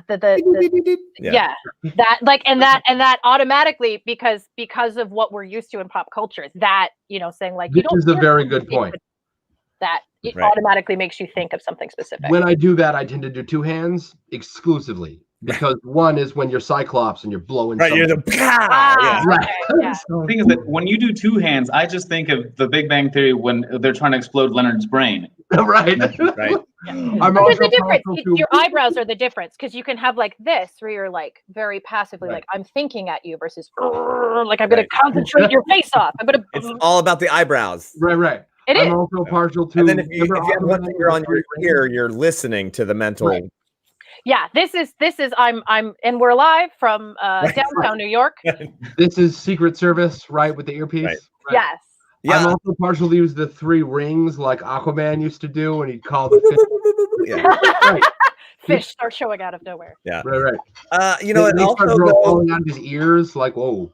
I would if I was, I guess most of the time I would use their voice. If you were hearing somebody's voice in your head, you're hearing what they're sending, and normally somebody would be sending what they sound like, right? I mean, so I guess it really kind of depends on who's doing it.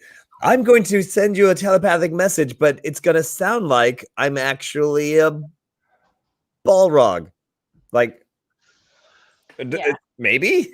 Like, I would assume that, like, if I'm sending Jay a message telepathically, I would hear my voice the way I would hear it, which is probably actually different. Right. When you everybody else hears it. For sure. Be slightly different. Right. When you hear your voice through the phone, it sounds different because your skull isn't in the way, changing how the sound sounds. Yeah. I tend to have races that don't. They do the whole, well, in your speech, it's blah blah blah blah. Like I have slimes that if I wanted to role play out how their names actually sound, like in their tongue, I would get a glass full of water, shove a straw in it, and blow really hard. Right. That's how their names actually sound. So instead they when they talk, they like fart and squeak and stuff, and they have telepathy in order to communicate with other races. Evolutionary trait they picked up, and I go, in your brain, you get the gist of da da da da. Right. There is no voice for them, and when they do, it's just. So there's actually a message on the Twitch, which is if the person receiving has never heard the voice of the person sending, would it be the voice of the person receiving? Well, I don't know. No, I don't think so, because I feel like if you were receiving a message telepathically, you would have to at least differentiate it as not your inner own monologue. So like it's not going to sound the same to me as me speaking to myself as it was if someone telepathically reached out to me. I don't think internally it's going to sound the same.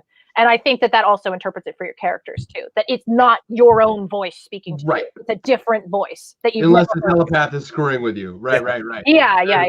Which is something they should be doing, by the way. A telepath should be screwing with you and should be telling you, in the voice of your mother that you should come home. Ooh. And then definitely like. Well, I guess that depends. Would that telepath know the voice of your mother? That's a whole. Well, he's a telepath. He can read what your mother sounds like. Yeah, you can go into like that. That's you gotta dig into your brain and pull that out. I don't know. But there's another question from. Are you wearing underpants? Same guy. It's just some guy in Tennessee. Say a different question though. He was asking actually about specifically what about online tools? I think because we were talking about changing hats and things like that, and the 2D figure to your face, which I would love. I love that concept. I'm just like, I don't know if someone has the link to that. Please send it. Are they like rotoscoping your face? Basically? Well, it's like those like Facebook things where you like, and then you're wearing cat ears or you're wearing like whatever. a Snapchat filter. I love that. Yeah, Snapchat filter. I mean, that'd be awesome. And he comes up with a monocle. Boop. And he's like, now you have a guy with a monocle. Like heck yes, man. If you have the ways to do it in the Do it. I'd never heard about that or ever Oh, thought about that before. yeah. They're great. They're great. And Fake yourself a Studio, sparkly- Fake Stand, those are fun. you can, There you know, you you go. can make. They even have. Filter. They already have one that's a werewolf and a, you know, like you can make yourself into a werewolf or a bunny or a cat, and it's like, you know, sure. I mean, do it. Why? There's no reason not to. Holy cow! The telepath option. There's a whole rabbit hole there. I'm reminded of an early '90s cartoon. I think it was Batman Beyond, actually. There's a Oh, period where Great Bruce gets locked up because they not in prison, in a psych ward, because they think he's old and going crazy. yes. And a villain is pulling the strings to make it appear that way. And when it's all and they put like a voice recorder in the ventilation shaft of his room or whatever, right? And when it's all over and he's exonerated, Terry, my favorite Batman, I'm going to come out and say it. When Terry says, "Hey, old man, you seem pretty confident that you weren't going nuts. How did you know?" And he goes, "Well, because the voice kept calling me Bruce." Which is to say, I know I'm Batman.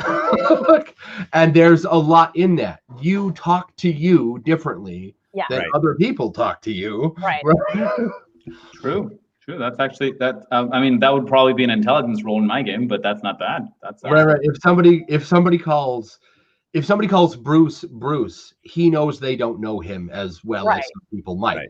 If somebody calls Spider-Man Parker, problem. Right. And that's a unique character thing. As a general rule, when people discover Batman has like the worst kept secret in DC Comics. So many people know he's Batman. It's amazing. I mean, but Superman though too. Like, I'm gonna go change in a phone booth. Okay, where? Like, Right. Doesn't so Clark Kent lame. actually die in service of Superman not needing a second identity? Say that again. Yeah, isn't there a death of Clark Kent in which he lets Clark Kent, the persona, die, and then he's just Superman forever, and he no There longer. might be. I'm unfamiliar with it. Superman and I aren't friends. But there might be. My I'm gonna favorite. turn around just for a second, just so you guys can Sure. see my giant Oh, posters that nice. overlook my desk. I didn't mean any offense. Though my favorite Superman comic is the one where he dies. The one where Doomsday beats him into the That ground. is really cool, though. Like it's Kingdom I Come should- Superman that's is also a Kingdom Come is also a great. There was a It famous is. comic Kingdom there. Come's a good one.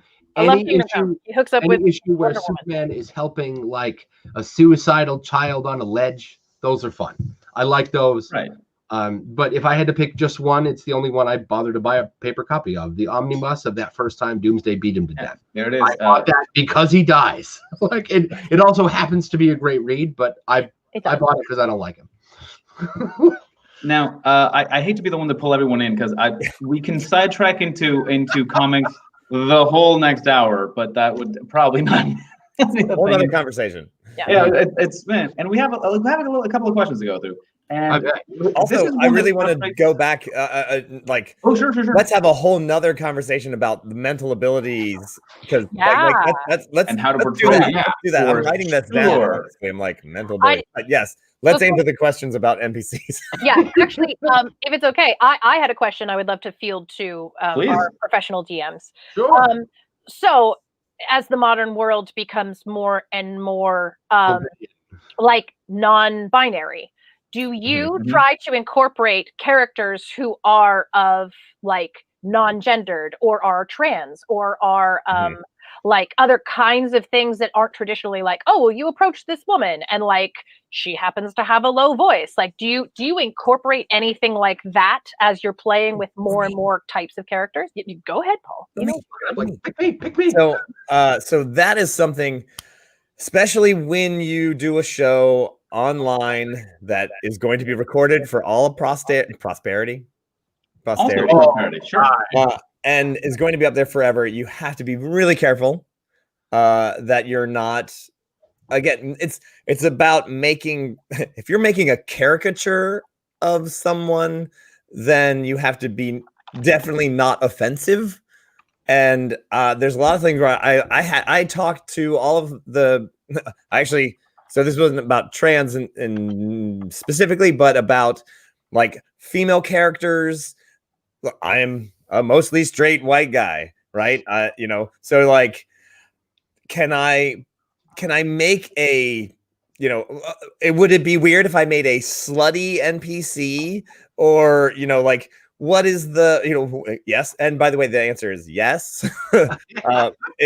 If I'm making like a female character, because I'm not representing that, is there and why? First of all, why would I want to do that? But we had these questions about if I bring up an old flame from somebody, then what are we doing? So I asked everybody their opinions about I'm going to bring in this character.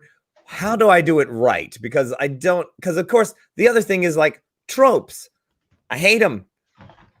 So you don't want to build those tropes into those characters. You want to make those characters, if you're making a character real that is going to be interacting with your NPCs, with your player characters, you want to make that character not two-dimensional, not tropey, not a caricature. If they're not really dealing with the players, then sure, you scan the bar and you see a mixture of people, sure, add them in because they're there, so avoid tropes, avoid really bad caricatures, and don't be a jerk, don't be a dick. Yeah. For sure, the line of respect is the kind of the starting point, because even if you make a mistake and you do, like we discussed before, how much is too much. If you do go overboard, if you do something that's not the intent, as long as there's goodwill and that you have communicated that there's goodwill behind it, I think it's easy enough to pull back from that and say, hey, you know what, we're going to stop for a moment. That didn't come out right. Everyone get some coffee, just like Jay said, and then we can kind of go back into that. And I do believe that that's true. There are checklists, as in don't use a trope, don't lean into the stereotype, and this that you can like have these as a rule of thumb, but be aware that just like with anything else, you can offend people with almost anything. So sure, as long as you're trying to keep the verisimilitude of the world and trying to be kind of wholesome and trying to be respectful and have everyone have fun, I do believe that letting people know, like, hey, we're trying something out new. Stop me if it's gone wrong, but do keep in mind what Paulo said. These things, just make sure at least these are checked off, and then check with your players for all the rest of the stuff. Yeah, like you could have an orc character that could introduce themselves as like, "Hi, my name is Jen. I prefer they/them pronouns," and let's just keep going on with the interaction. I've had sensitivity reads for things. Sensitivity read is because I'm also a writer, so I have sometimes people that are specifically within that grouping, whether it's Latinx people who read through my story that I did for Delta Green about Mexico and varying types of Mexican American people and things. I had someone read through that to say, okay, these characters that I've created, do they seem offensive to you? Is there a better way for me to put this together? If you wanted to do that in advance, that's always helpful too. But I think having Jay's easy out of the X of like, nope, don't like that. Cool. Okay, we're going to change that. Let's make that different. I think works. But I think as to get the gaming world even more inclusive, throwing in those things just as like a, hey, this is a non-binary orc, makes everything so much better and more, you get used to it. And it's a safe environment too. Like you're playing a fantasy adventure. Part of the reason why all of my friends that play Delta Green like to throw around guns all the time is because in the real world, they're all actual military people and they would never do anything like that. They're trying to be very responsible human beings. So during a gaming session, I know I'm running things that they're going to be irresponsible with everything. They're just going to want to like go. They're going to throw the 50-pound loaded hyper cannon 10 feet to one of their friends through open air. Legitimately, the last adventure I did was on an oil platform in Louisiana, and they had created it as a research facility for deep sea creatures. And while there were people surface side, I knew that there were going to be people that would want to do the diving, and then we knew that there were going to be people that would want to stay surface side. So we had them interact with a group of pirates, and legitimately, because I knew this kid was going to do this, we had him be a Coast Guard guy with a 50 cal, and he went nuts, like killed 3 people from like super range, just like mile out, just like, yep, that's a pirate, bam. I'm like, okay, you didn't identify them, but cool. I knew that was going to happen. Like, maybe they was pirates, right? He had an eye patch. Maybe he just had pink eye. Come on. He's flying the cartel flag. That must mean that he's a pirate. He got a tricorn hat. Come on. Right. That one's fine. So I think something Paulo, and Franco and I were talking about much earlier, like before we hit the record button, is the why. If you're including somebody with, it's a hard thing for me. If you're including somebody with a wheelchair, to include somebody with a wheelchair to make it a little more inclusive, great. If you're including somebody in a wheelchair and you're going to make it all about their wheelchair, maybe don't, because I have rampant ADHD. It is a part of who I am, but it's not who I am. I love my wife to pieces. I would absolutely cut off my own arm if it meant that she got to keep her arm. Absolutely. I value her life more than I value my own. That's a huge part of who I am, but it's also not exclusively who I am. In my experience, nobody is one thing. If you included somebody with a missing limb and you make it all about their missing limb, they don't have depth. It's like Dante from Devil May Cry. He's got lots of flash and lots of, well, that's it. There's not a lot of substance. You take off the red trench coat. That's all there is. Yeah. Versus like Toph Beifong, who's a blind character in Avatar, but like she'll bring up jokes about the fact that she's blind, but that's not the whole thing. Like right. She's also I tend to forget that she's blind. She's an ass whooping. Yeah. Right? Like she's the most powerful earthbender. She does a bunch of stuff with metal bending. Like Aang so much has more. Substantial ADD. Like good God, she is the best earthbender alive, I think. Right. What she said. Yeah. Aang has rampant ADD, and he's the Avatar. Mm-hmm. And while the show's about, it says Avatar on the cover, it's stamped right on there. Right. I tend to forget that that's the point, because from Aang's existence, it's not the point. He happens to be the Avatar. He's also a little boy who has a crush on a girl, right? Like from Aang's point of view, he would probably rather not be the Avatar. If he could just take the hat off and hand it to Paul, he would, right? It's almost like you're including things that you are not necessarily that you could forget because like, oh, let's just forget about that. That's not important. It's just like, oh yeah, right. And remember that they're this too. Like right. I don't necessarily think about those kinds of things. I wanted to actually because we're at like an hour and a half. I wanted to get into two things that I wanted to, because a lot of people asked about how to create the NPC.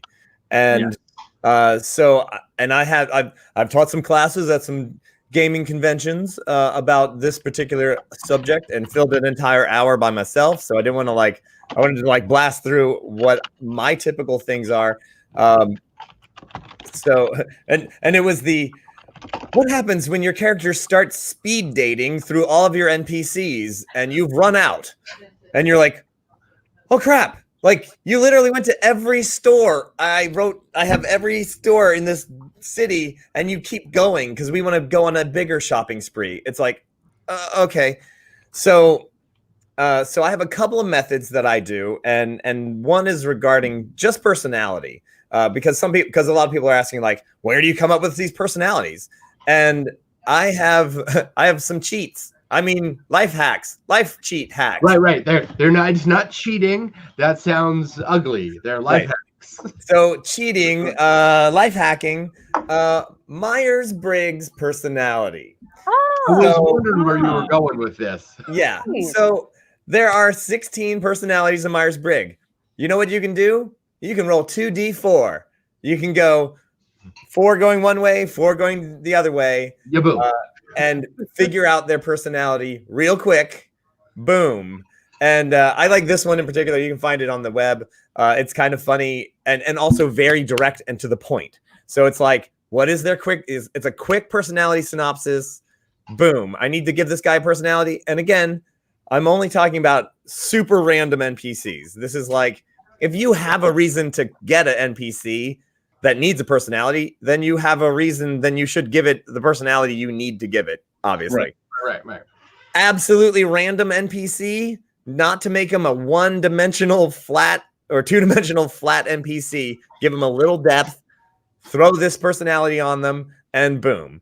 There's commander, operator, logistics, architect, and they're just a quick boom, boom, boom. Here's the diplomat types. So again, 2d4, boom, basic personality. And if your players are still interested and talking to that NPC, you can keep rolling and you can get more in depth. Obviously, once you've got a basic personality, I mean, odds are you're going to hit one personality trait, which will send you into the creation of that NPC. So you're like, oh, he's brave. Okay, I can make brave. Brave is a characteristic, and so this character is brave. And the Myers-Briggs, has brave, this, that, and the other thing, but you probably will never make it past the first one. So there's that. Like, that is a super easy, quick fix personality. Now, it doesn't give you class or anything like that, but what I have for this real quick is that I actually have a really awesome tarot deck that is Fancy. This is the World Spirit Tarot deck, and the reason I use this one in particular is because it is chock full of people. Your average tarot deck doesn't necessarily have every card has a person, but there are tons of people on these cards. And I have a couple of life hacks to give these people not just character, but also level and stuff like that. So, like, for those of you not familiar with tarot deck, it's got 78 cards. There are major arcana, and then there's the minor arcana, and they're just like, it's like a deck of cards. So you can even do this with just a deck of cards, but it won't give you as much awesome clarity as this kind of thing. So basically, you whip out a card. This one's 5 of Pentacles. So it's a particular suit. So you could say if it's a Pentacle, it's a fighter, or Pentacles, magician. Okay, so this guy is a magician. What level is he? Well, it's the 5 of Pentacles. He's level 5. Nice. And then what's his personality? Well, these are really cool cards. You can look at them all day and be like, you can make a story happen. I mean, you can make an entire scenario off of these cards individually. Like, that's you can be really like, cool. What is going on there? Oh, well, clearly there's this guy who's seeking refuge, and bam, bam, bam. Anyway, so there's 78 cards, and you can reuse them. You can, some cards have multiple people on them, and it's an entire village. So you can assign yourself a suit. So if it's a sword, it's a fighter. If it's a pentacle, it's a wizard. If it's cups, it's a cleric. If it's what's the other suit? Wands. Well, okay, maybe wands should be wizards. Anyway, make up your own thing. Doesn't have to be that specific. And then you can just, okay, I need a character. Okay, it's gonna be the Sage of Swords, which is like the not quite the king. So you're like, dude, you just ran into an 11th level fighter who knows what the heck he's doing, and boom, okay, there's that. And then that way you also can remember who did you run into? This guy, what's his name? Okay, you make up a name. Bob is the Sage of Swords. Okay, boom, nailed it. So now you can go back to that and go, yeah, he was 11th level fighter. Great. That's really cool. If you need more help than that, I mean, it's like, where are you taking this NPC? Right. But I mean, this gives you a super, super fast. I mean, literally whip out a card. Yeah, you don't have all his stats, but you got a great picture, and boom, 9 of Pentacles. All right, he's a 9th level thief. Okay, great. I mean, what's in a name? If he's the Sage of Swords, chances are he's not going to lose to just anybody. Right. Yeah. Like, all right. And this person has a cat. All right, great. Like, they have a cat familiar. Great. Boom. Nailed it. Okay. Next question. I think you can, if I could just jump in here for a second, I think that the average host might have fears that their NPCs aren't going to be any good. Don't. You live with other humans, right? If you need if you've encountered other humans, you have a job. In some way, you encounter, I mean, if you're watching this, you have the internet. You've encountered other people. There's somebody online who irritates you all the time. That personality annoys you. Play that one next time you need to be annoying. Yeah. There's somebody if you have an NPC and you're like, wow, I really want the party to like them. How do I ensure that? Short answer, you don't. But if you're gonna try, think of somebody that you look forward to talking to. you're done. Like, Yeah. this is harder to do if the person that you can't stand ends up in your group, which I don't understand how that would happen since you can't stand them. But should it happen, yeah, That's an asshole. It's the partner clause of like, well, I'm gonna play, but I have to bring my partner with me because they right. want to play too. Yeah. I don't have tarot cards, but I do have this evil link. Yeah. Right. Well, and like I say, you can do it with a regular deck of cards. Again, like the major arcana are definitely like major, like you just boosted. That guy's at 18th level, whatever. But like the minor arcana, which is your deck of cards, Right. You can absolutely just use a regular deck of cards. Oh, look at you! Yeah, nice. Cranking I with the twin fan. I have my own Music the Gathering card, which is one of my favorite things. So Oh, Music the yay. Gathering is a band that performs at Renaissance fairs, and we Nice. got lucky enough to have a bunch of our group members be our own cards. Love it. See?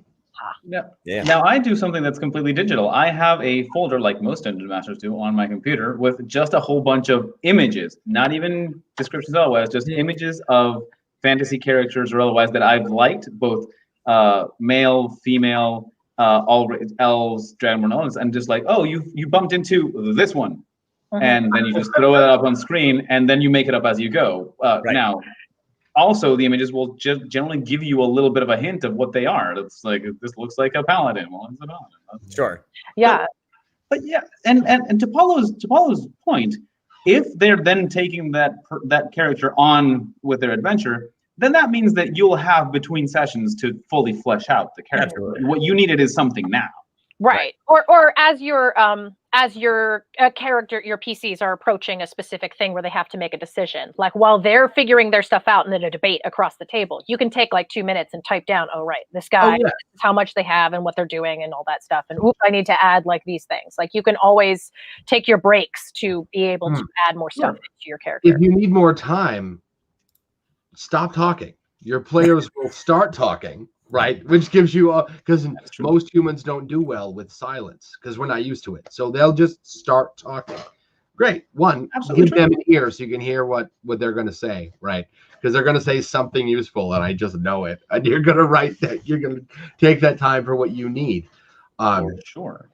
Now, here's one that I kind of wanted to touch on because you guys have much more experience than I do, and they're kind of mirror questions on that one. And what to do when you spend a lot of time on an NPC and your party doesn't care, and how to keep players from knowing immediately which one is the important NPC if you wanted to build that mystery. So one is, well, how do you hide it from them? And the other one is, well, now that they know, but they don't care, how do I solve that? I feel like I've been interjecting a lot. So does somebody else want to start? I might try this for a little bit. So I love misdirection. So if the characters have suddenly latched onto, oh, this guy's super important, then have him go somewhere else for a while and just disappear. And like, okay, whoops, well, I guess we don't need him because he just left. And maybe he'll show back up again at the crucial moment. But if they have latched on to, oh, this is a guy that we need to really, really focus on, you can always just bring in someone else instead. And equally, especially if you, as a DM, you might be building a bunch of characters. If you have a character that you spent like 20 minutes on, just like, oh, I want to give them all these stats and they have this great backstory and all that stuff, and then the characters just blow by that person, reincorporate them later in a different story. Chances are you're going to be playing potentially with these people more than once, depending on how you've geared your campaign. Rarely have I ever done, even a session that I've planned is only one session. Rarely has it overgone just one session. It's almost always at least 2, maybe 3. So, okay, first session, they blow past this character. She's the mayor of the town, but they don't need to talk to her right now. They're talking to the farmer who's actually hiring them to go kill something in the woods. Okay.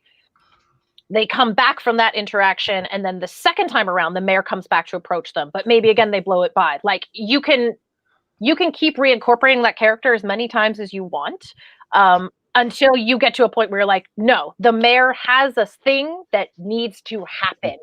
The mayor shows up with 5 guards and corners you in the Yeah, and says, you guys have been running all over town and I haven't even gotten your IDs yet. I'm getting you arrested right now. And then you have to interact with that character. And that's where you can always, in more than one session, you can always bring those characters back around. But like, if someone doesn't want to interact with that person, don't force them to. Unless that character happens to be annoying. Like, that's part of their trope, is they're just annoying. So they're going to follow you everywhere you go. But like, don't hang your game on one interaction. Always have backup plans just in case. And you can always reincorporate that character or incorporate that personality or incorporate that that look into another game with someone else or another session with that same character. So your effort doesn't have to go to waste. It just isn't going to get used right now. Yeah. I tend to run a much more living narrative than I do a living world, which is to say that I'm not one of those hosts that has a world that's ready to go to plot players into. Like, I've got notes and world maps and a cosmos and gods and countries and customs. I don't have any of that stuff. When I get players, we're going to do that together. Well, we're going to do that to the extent that they want to be a part of it, because some players don't want that. I have a player in my Monday table who works a creative job all day. He wants me to grab him by the nose ring and drag him down the railroad track. He does not want to have to make world building decisions, because he does that in lots of people's lives in his everyday life, which is to say, some players actually want a railroad. Ask them. But if you're going to go with a living narrative, this means that if the party's marching off through the woods and they and there's a little girl in danger from what might be a werewolf, and they go, don't care. Okay. It never happened. Right, like the werewolf isn't coming back. They're not going to find a girl shredded in half in the middle of the woods. They didn't care. I erased it. It existed for as long as they cared about it. This is a very different thing than having a static world with inherent consequences if you don't act, right? That sort of thing. It's a very different. And I run either one of those. But if you do the living world one, and your characters come across an NPC that they just give no fucks about, sorry, throw them away. And I mean, keep the notes, right? But swinging them back around, unless their job is to be annoying, isn't something I usually do. Like, I have an imp character who, like, you swipe, he's invincible. He gives you usually incredibly useful information, but you have to go he's like Mr. Mxyzptlk from Superman. I was gonna say, he's just there to be a pain in your ass. And when you play his game long enough, he will give you the thing you want with no, curses or cheats or anything like that. But he'll like sit on the character's head and tap him in the forehead, or stand on their sword and annoy them, that sort of thing. But that's his job. And that's really all the depth he has. He's the information broker, and they know it. But they also know that they don't, if they can get it from somewhere else, they will. They'd rather take their chances in a dragon pit for a scroll that might or might not be there than deal with him, because he's that annoying. But if you don't have something like that, what about the other way around? When your characters come into the Council of Mages, and they can immediately point out, like, oh yeah, that's the bad guy, that's the one. But you barely even yep, that's the one. Yep, we know it. We're just gonna. How do you stop that from happening? Now you have a choice. You don't necessarily have to keep that from happening. You have a choice. You have a palpable example of player expectation. They absolutely believe that guy is the villain. So you have two choices. If they turn out to be right, they go, yeah, we called it, nailed it, right, fist bump. They're gonna, if you know them, if you played with them before, one of two situations are gonna happen if they turn out to be right. Option A, whoop, we called it. Option B, that was predictable and boring. What kind of players do you have? Figure that out, and you'll know whether or not you'll get option A or B. If you're going to get option B, then that guy cannot be the bad guy. You need to change it in order to not disappoint your players. Nothing is true until you say it is in this world you made up. You can change it at any time. Or, right, you guys, you play it up so he's the bad guy because they think he is. And then, like a couple of sessions from now, you go back to the Mages Guild, and as you open the doors, they open the door because there's a big fight, and one guy melts that dude's face with a fireball. Yeah. Right? Now what? They don't have to be wrong. He could have been the bad guy. But now there's another guy. Aha, it was actually him the whole time. Resurrection spell. Let's, Right? Who knows? yeah, it's the way that you play, how you would play with Sherlock Holmes. So depending on how you read narratives of Sherlock Holmes, either Sherlock Holmes is really the brilliant detective, or it's been Watson the whole time who is actually guiding Sherlock through. Or sometimes you can throw in your own Mary Jane character in the background of like, oh no, Sherlock has a sister, and she's been the one that's been secretly manipulating everybody since the beginning. So yeah, like Jay said, it just depends on, once you're playing with the characters, even for 5 minutes, you can start getting a read of the table of like, oh, these are fighter guys. They really like to fight. They really want to encounter a bad guy immediately. Okay, cool. If I throw this main bad guy at them in the beginning, they might see it, but they might also want to have that intrigue later on. Like, you can start figuring that out. Much like a game of chess, you're not actually playing with Johannes the fighter. You're playing with Jack, who's playing Johannes the fighter. So pay attention to him. What kind of personality is he? I had a character for a while who I thought, I had to think about it. And initially I was like, okay, he's always talking about that time he did a stupid plan. He's like, yeah. But you guys remember that time I jumped off the boat and hurled in the open ocean and hurled myself into what was basically the symbiote suit from Spider-Man, only it was a mile across. Yes, it was a brain dead plan. And then it occurred to me that he wasn't looking forward to the incredible threat. I thought initially it was he wants to fight the superior numbers. He wants to be a naked halfling against 4 trolls, but he doesn't. What he wants is the Rambo moment.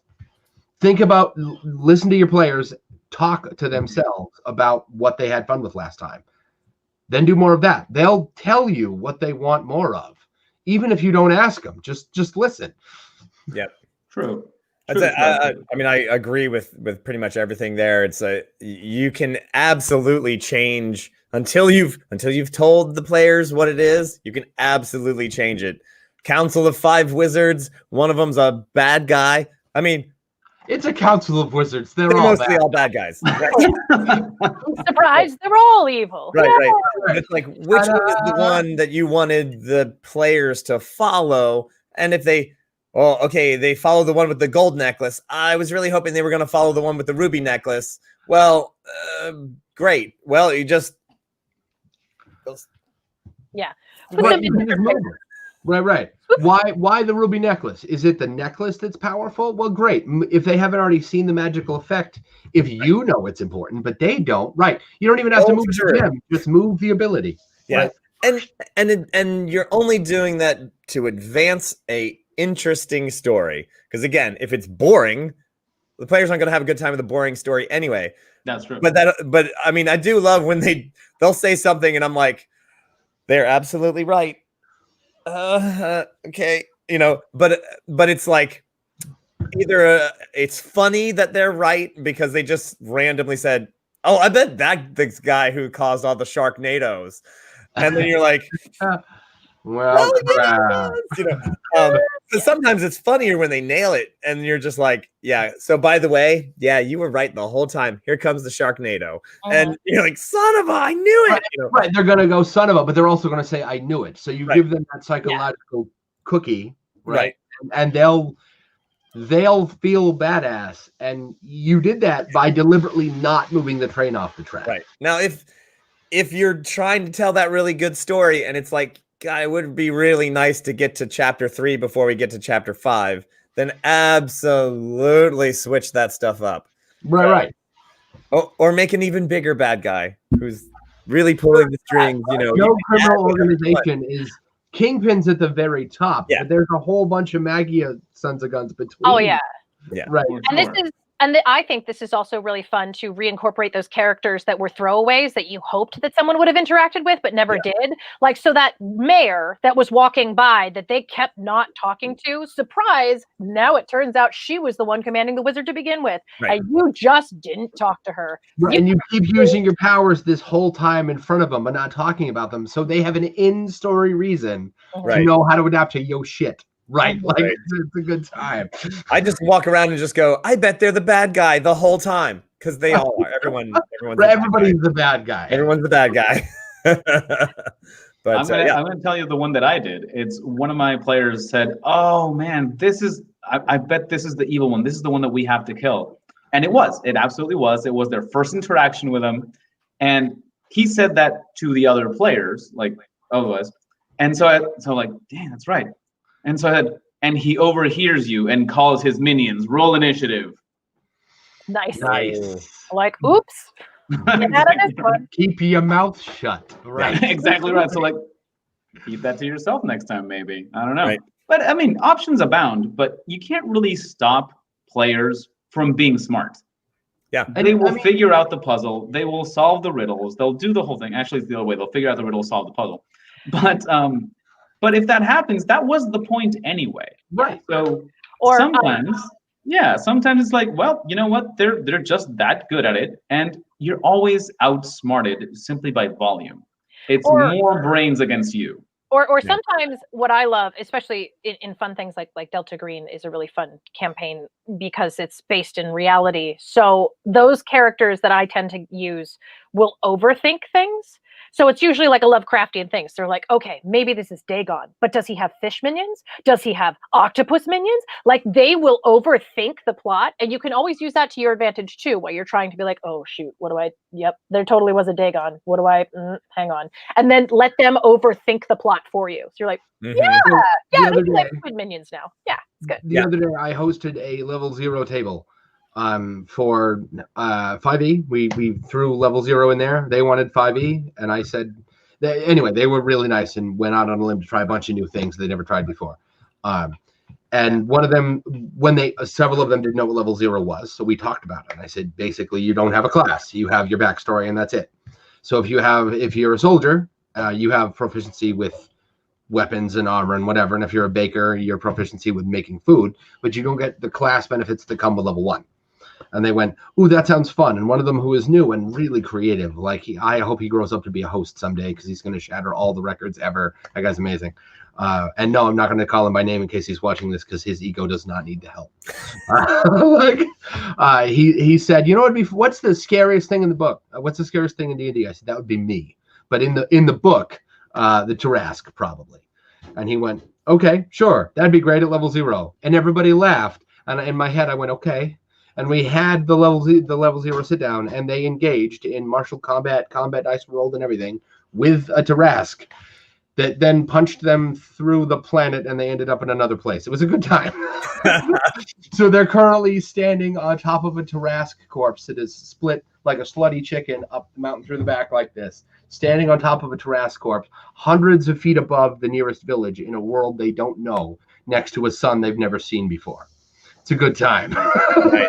I made it like jump into a totally different world. Like, here's Middle Earth. Involuntary journey to the center of the earth. We're playing over there. Now this worked because one, they asked for ass whipping, earn every inch, grimdark mentality. They also deliberately wanted to end up in this it's Grim Hollow. It's a 5e campaign setting, and I'm real fussy about pre-published campaign settings. But Grim Hollow looks really cool. But I didn't. I mean, you walk there, you sail there, lame.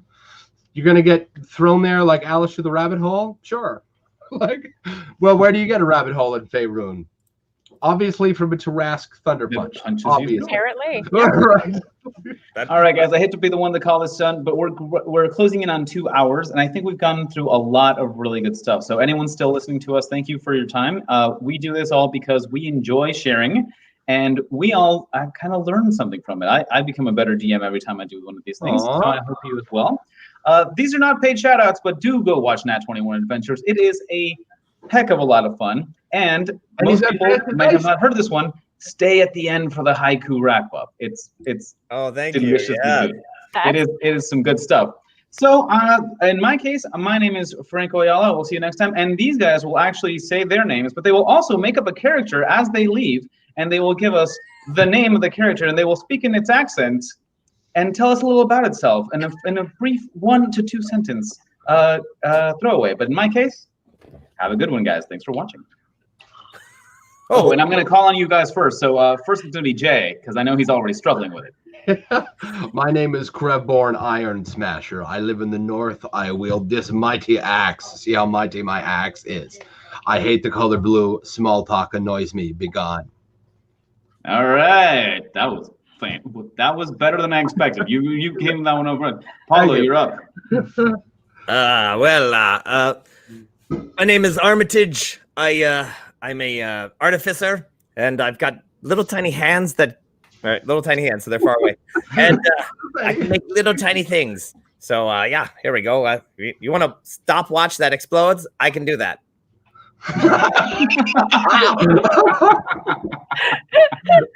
Yeah. The whale and special guest Melissa, take it away. I am je ne sais quoi. I am the French barmaid, but I also specialize in using knives. Haha, knives.